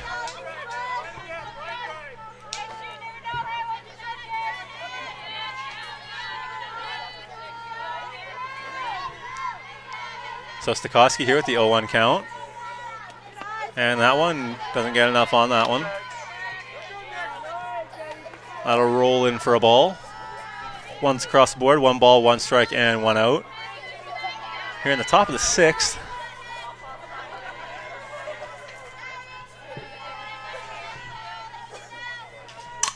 And that one gets tagged as Gillis goes back to the wall. And she ran out of room as Crow celebrates the home run like she's never hit one before, but that might be the case. Either way, the Vikings are on the board again. 4-1 is the score.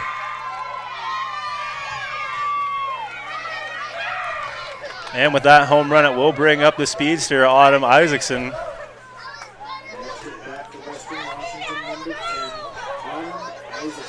Isaacson has reached base at all 3 of her at-bats. She's gotten 2 singles and got on due to a fielder's choice.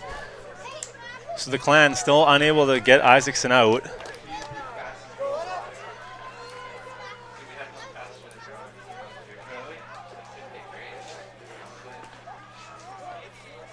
And this will bring that home run will bring Coach Rennie out to talk to his team, try to settle the nerves here.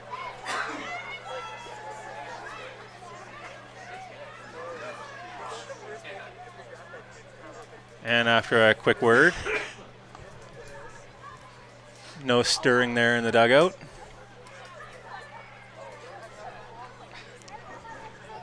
Probably also means no one's up in the bullpen.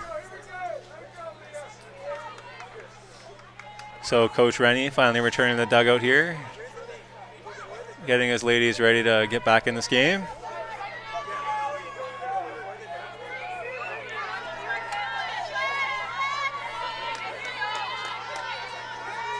So Isaacson now up to bat. 4 runs off 8 hits for the Vikings. And Stokowski is still in the game here. And first pitch strike, just getting that outside corner was Stokowski. Clan infielders with a very interesting shift going. That is Balick, who is playing pretty much beside the pitcher. Sheard coming to work right down the line, also even with the pitcher. Raison still in the gap. Ooh, a little up and in. Some sweet chin music right there, and not the kind from Shawn Michaels.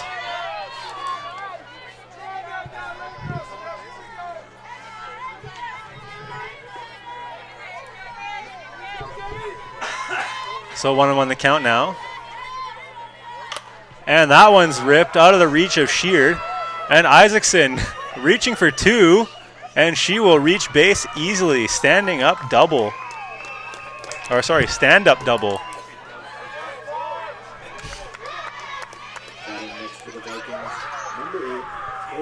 Right now, the Clan do not have a response to Isaacson as she has reached base all 4 times so far, and it will bring up the second baseman, Kaylee Patterson. Clan here with 1 out in the top of the 6th. 1 runner on, which is Isaacson. So unless a ball gets hit straight to Sheard, they're probably not going to get the lead runner.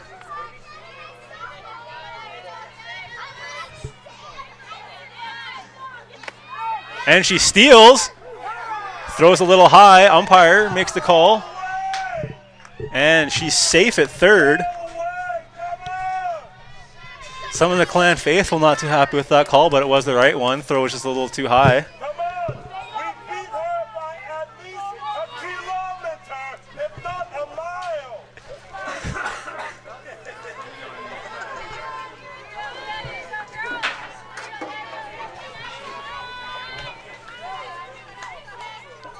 So Stokowski working again here. As that one will drop in for a strike. 0-2 the count now.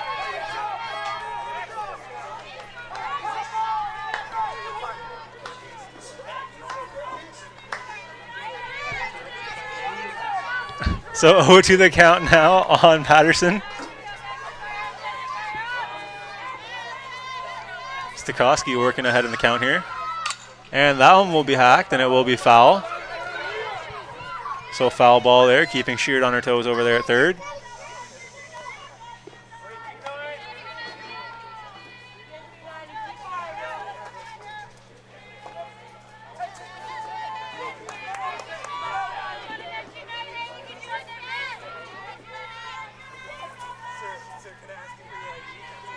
So here we go, 0-2 count now, Stokowski. And that ball's ripped as it hits Stokowski. Still trying to finish the play, though she doesn't. The runner will score. And they're going to call time as the team physio will come running out to see if Stokowski is all right. You know what? You just made the ESPN top 10 getting away with it moment. So Stokowski here being checked on by the trainer, seeing if she's all right. She did just wear a line drive right to the chest. And having a little laugh about it over on the mound, so all appears to be well. Although right now all is not well on the scoreboard, as the Clan need to realize that. It is 5-1 for the Vikings. They only have 1 out and a runner on first, so if there was a time to get serious, now would be it. As it will bring up Alicia Fine, who's still 2 for 1 on the day.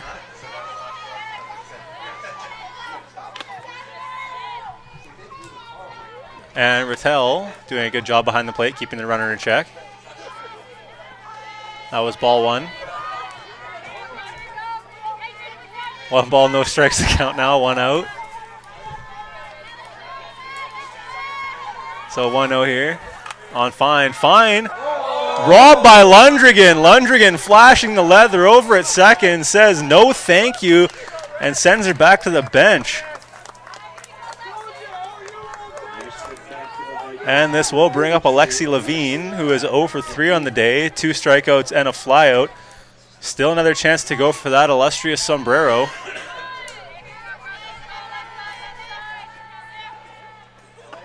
And first pitch from Stokowski is slightly out of the strike zone there.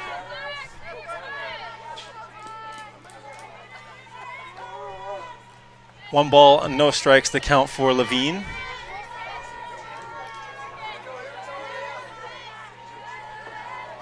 And there we go, big hack and fouled off by Levine.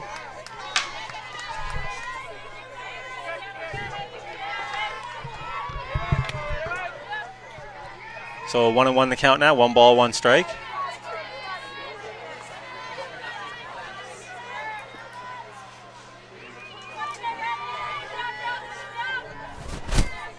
So 1-1 the count now, Stokowski working on Levine. And that off speed just floating a little too high.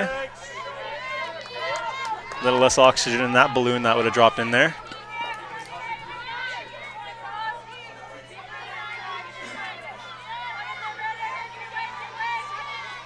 And 2-1 pitch coming in from Stokowski. As that one is ripped by Levine. And it will drop in foul. Good effort there from Goodman, who tried to make the play on that one. Either way, we will have some deuces wild right now. 2 balls, 2 strikes, and 2 outs here in the top of the 6th inning.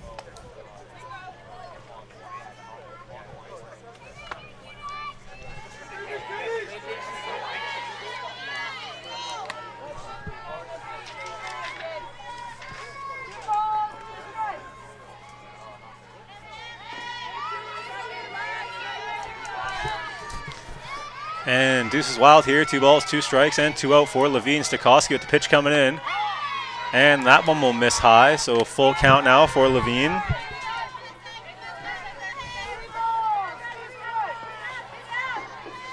So 3-2 now, full count, 2 outs.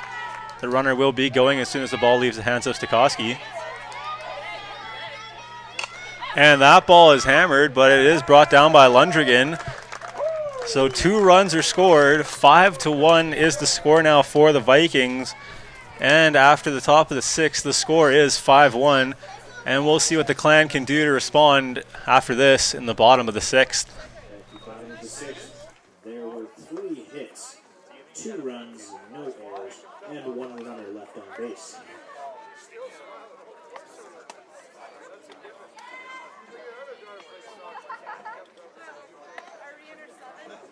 I was wondering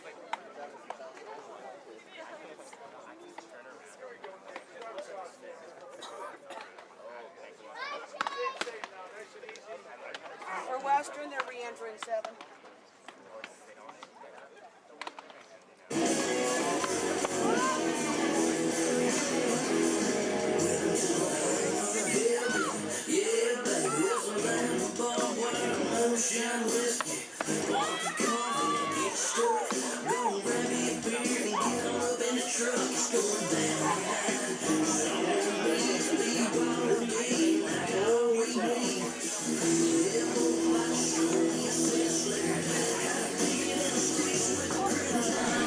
And leading off the inning here for the Clan is the home run hero, number 33, Nicole Rattel.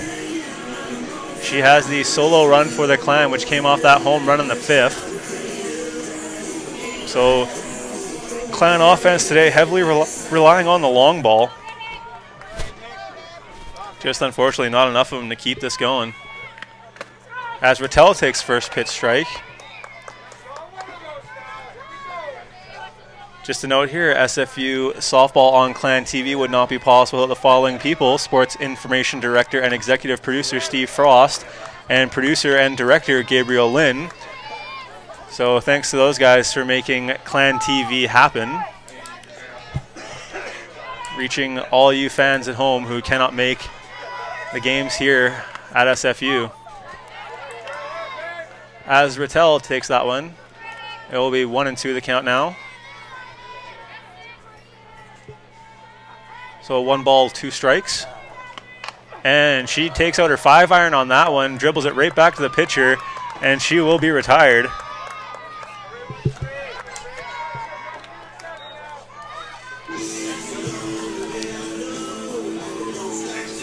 So after the failed golf attempt by Rattel, it will bring up the right fielder, Rachel Proctor. Proctor 2 for 2 on the day with 2 singles.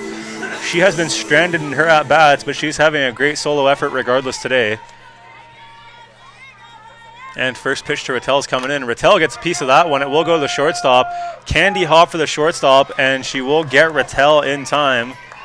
So a 1-and-done at-bat for Rattel. Oh, sorry, that was Proctor. Either way, a 1-and-done at-bat.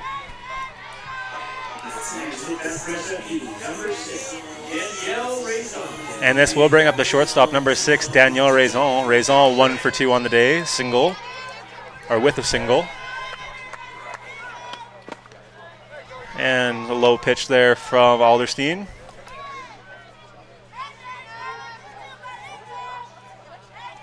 So 1-0 the count now. 1 ball, no strikes. 2 outs here in the bottom of the 6th.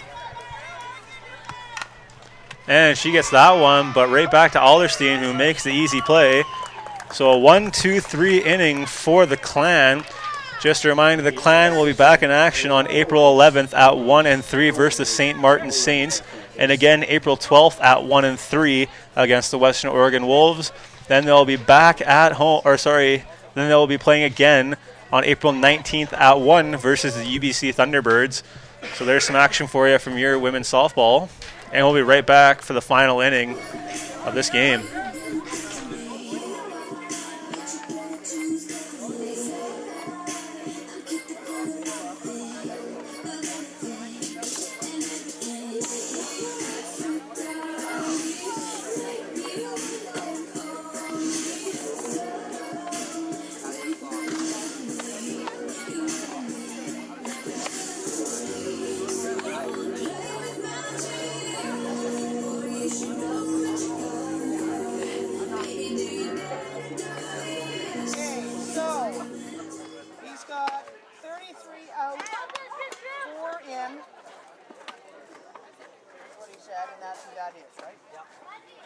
And then positional changes, and 6 out, 26 in. So it's hard working with somebody else's lineup card. I'm going, what? I didn't do that, so. And then 7 is going to position 6, and 26 is going to position 4. Next at bat for Western Washington, number 16, Emily Benson.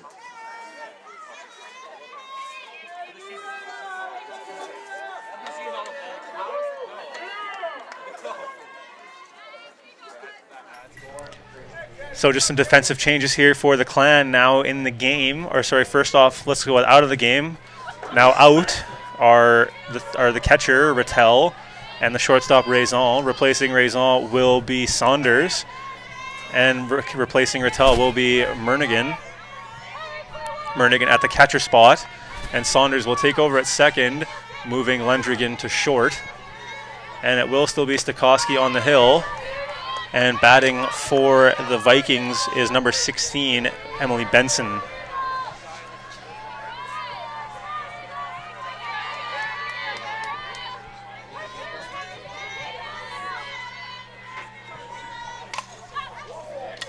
And a piece of hitting there, but it will go foul. So 0-2 the count now.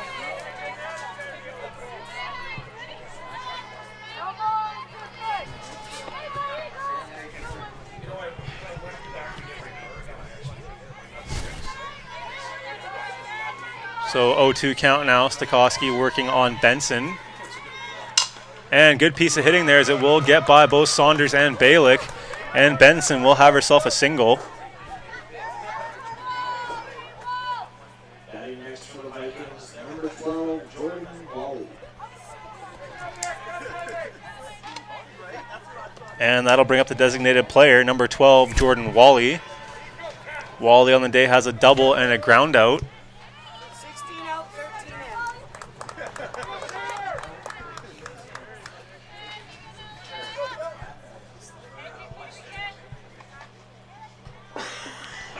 And change being made on the base paths here as Benson is coming out in favor of Sarah Morrow. So another substitution here, this time on the side of the Vikings. So both teams using their benches here.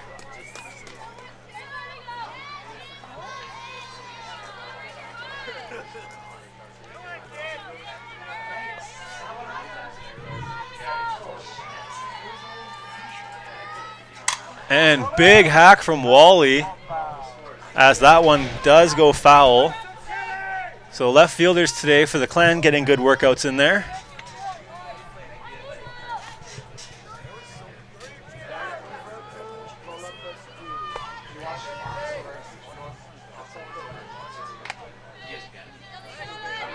So 0-1 the count now to Wally.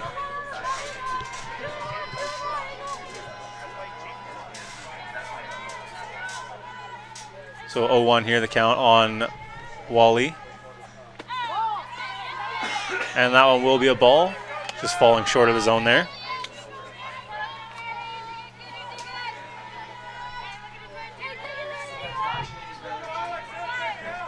So 1-1 the count now on Wally. Stokowski still on the mound for the Clan here in the top of the 7th inning. And that one just a little too up and in, missing the zone. Runner on first is the pinch runner, Sarah Morrow.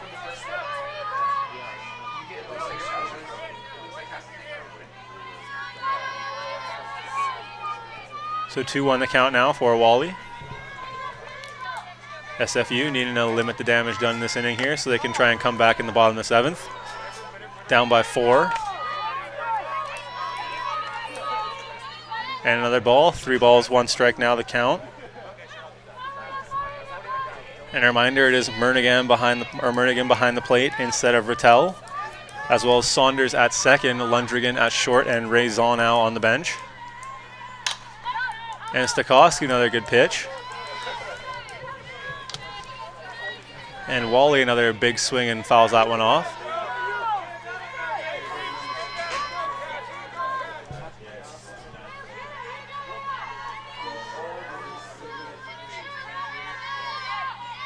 So here we go, full count now.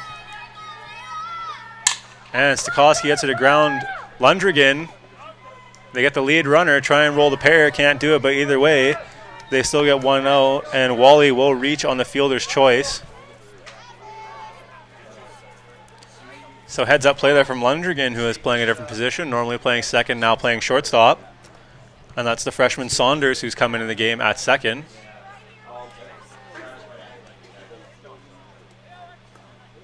And we'll have another substitution here from the Vikings and pinch runner, and that will be number 24. So that's Taylor Peacock now coming in the game. 12 out, 24 in. So Peacock coming into pinch run for Wally. Knowing it's their last offensive series, the Vikings doing what they can to try and get some speed on the base pass, try and get some more runs here, add to their lead.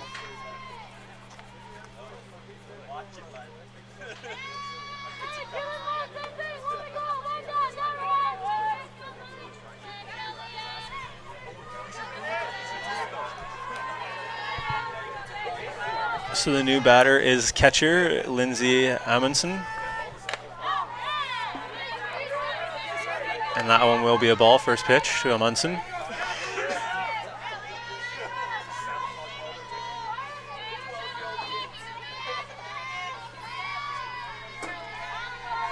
So 1-0 the count now. And that one is ripped, but it will be foul. Just got there a little too soon.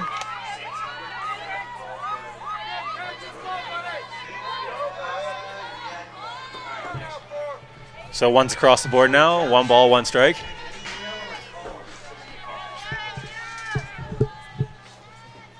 And that off speed just floating a little too high out of the zone. Didn't really get the drop Stokowski was looking for.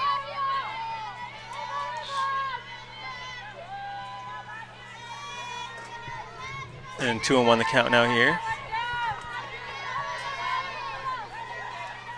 2-1 delivery from Stokowski. And that one comes in just a little outside.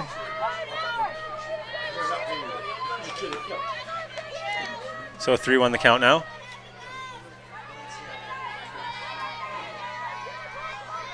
So 3-1 delivery from Stokowski. And ripped again, but this time foul, just getting there too soon again, is Amundsen.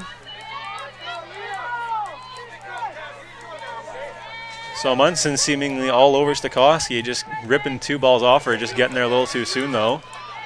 Might be a good time for some outside off speed here. Try and get her swinging way ahead of that ball. And she does go opposite field, but Saunders playing closer to first, increasing that gap as that ball's booted at second on the relay. Runner does not go though. So a single for Amundsen.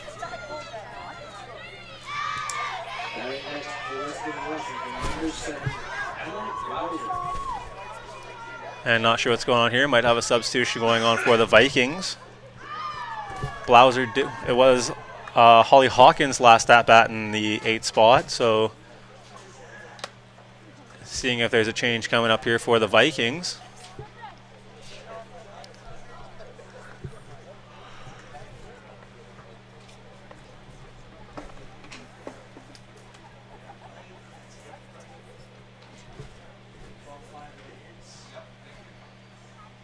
Just waiting to see what's going on here between the umpires and the fielders.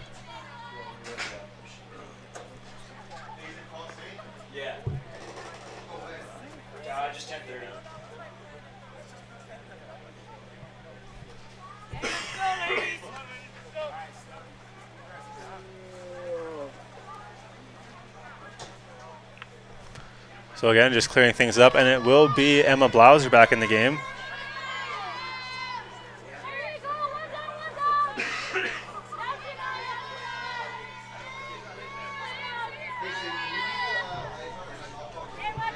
So Blauser back in the game after Hawkins took the last at-bat in the 8th spot. So it'll be a fresh count. And she gets a piece of that one. That'll get through. It'll score another run for the Vikings. As the runners are playing station to station right now. No one tries for third. Either way, Blauser has herself a single.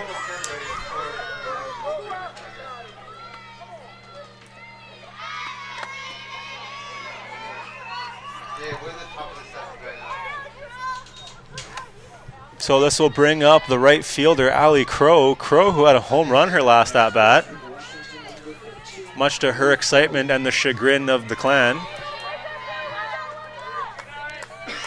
So 1 out, 2 on, top of the 7th, 1 run scored already, and Stokowski still in the game, looking to go the distance at this point, only needing 2/3 of an inning. I shouldn't say only, 2/3 could last a while. And Western coach Amy Suter having a little chat with the umpires, trying to sort some things out. 1 out, 3 in. So another substitution here for the Vikings. They'll bring in number 3, Mackenzie Hughes, the catcher, to pinch run.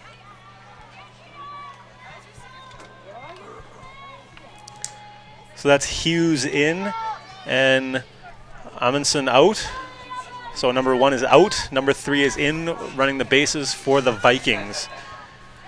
Lots of depth on that Vikings bench right there, and they are using it here tonight. As that one misses high, 1-0 count. 1 ball, no strikes for Crow. Crow riding the excitement from her last at-bat, hitting that dead center home run.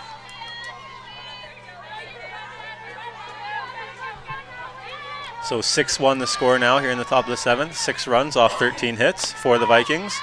As Stokowski gets the outside of that corner.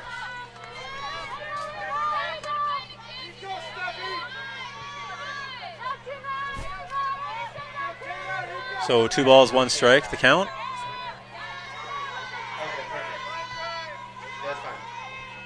And swung on and hit to Sheard. Sheard tagging her bag, throwing over to first.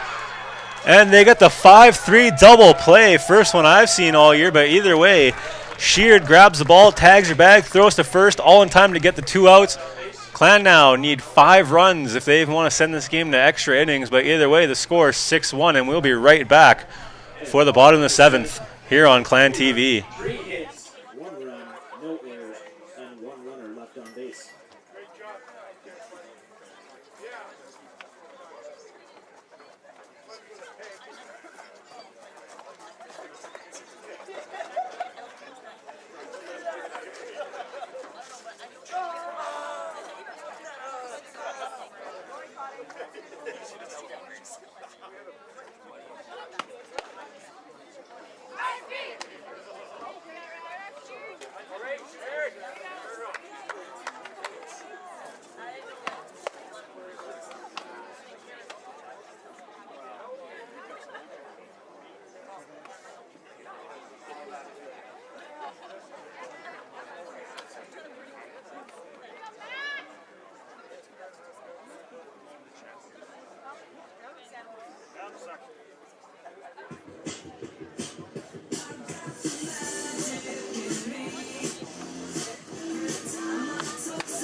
All right, here we are, bottom of the 7th inning, and leading off for the Clan will be the third baseman, number 25, Stephanie Sheard.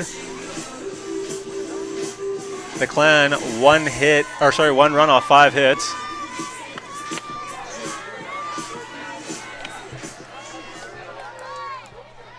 So first pitch ball to Sheard. So 1-0 the count now.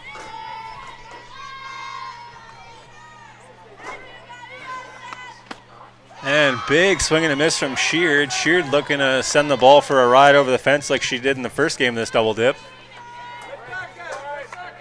But some things are easier said than done.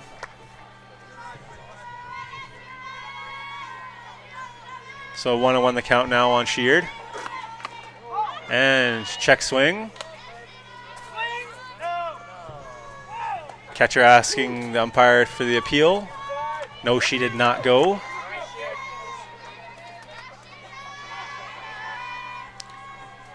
And here comes the 1-2 pitch. And swung on and hit by Sheard right to the third baseman. Sheard with a chance to beat it out. And she beats it out. Sheard with the infield single. And that's why you run the hard 60 every time. And following that infield single will be the designated player, number 19, Caitlin Cameron.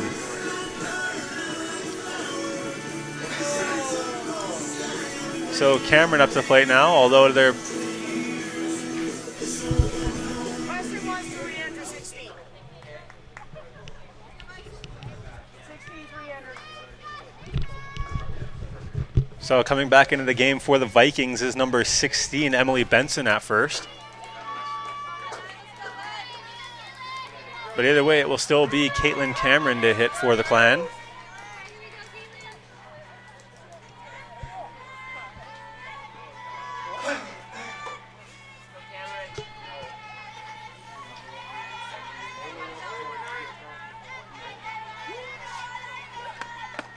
And that one a little low.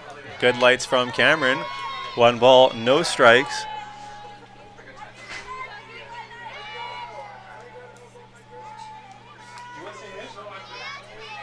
So 1-0 the count now.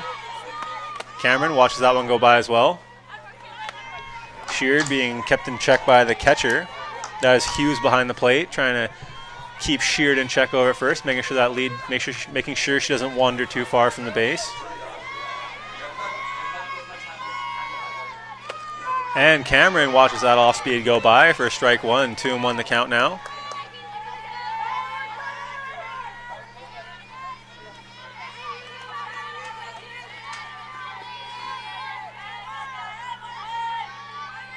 And here comes the 1-2 delivery as Cameron sits on that one. Gets a little under it though, as it will be a routine fly to center.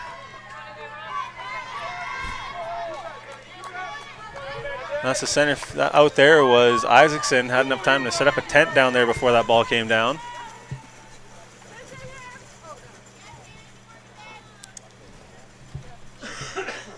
And it will bring up the 9 spot.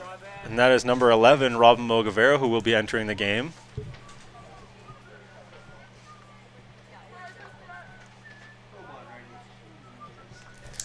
Just waiting for the confirmation from the coaches and officials about the substitution. So that's Goodman out and Mogavero in. Next in cat for SFU, number 11, Robin Mogavero. So that's Mogavero now in the game.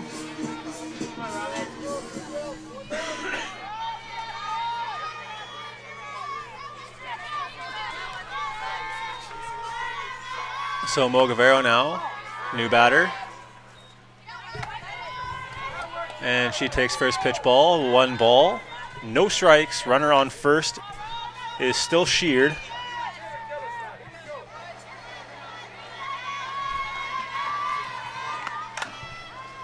And she fouls that one off. 1's across the board now.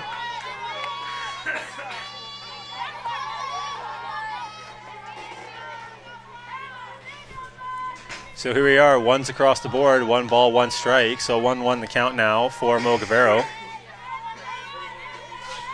And the 1-1 delivery as Mogavero gets a piece of that one. Fielded cleanly by Benson. And Benson making the play to get the lead runner at second.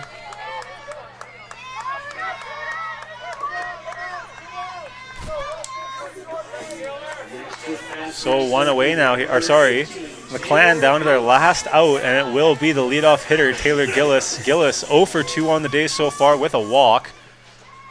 So if there was a time as any, now would be a good one to break that 0 for streak. As she sees the first pitch, and she will throw it over to first. And that will do it for the ball game. 6-1 is your final score. 13 hits for Western Washington, 6 for the Clan. Errors, none for either team. And just a reminder, the Clan will be back in action April 11th at 1 and 3 p.m. against St. Martin's. April 12th, same times, 1 and 3 p.m. against the Western Oregon Wolves. And then back April 19th at 1 p.m. versus the UBC Thunderbirds. I've been Luca Molinari, and that's it for today. Until next time, have a good one.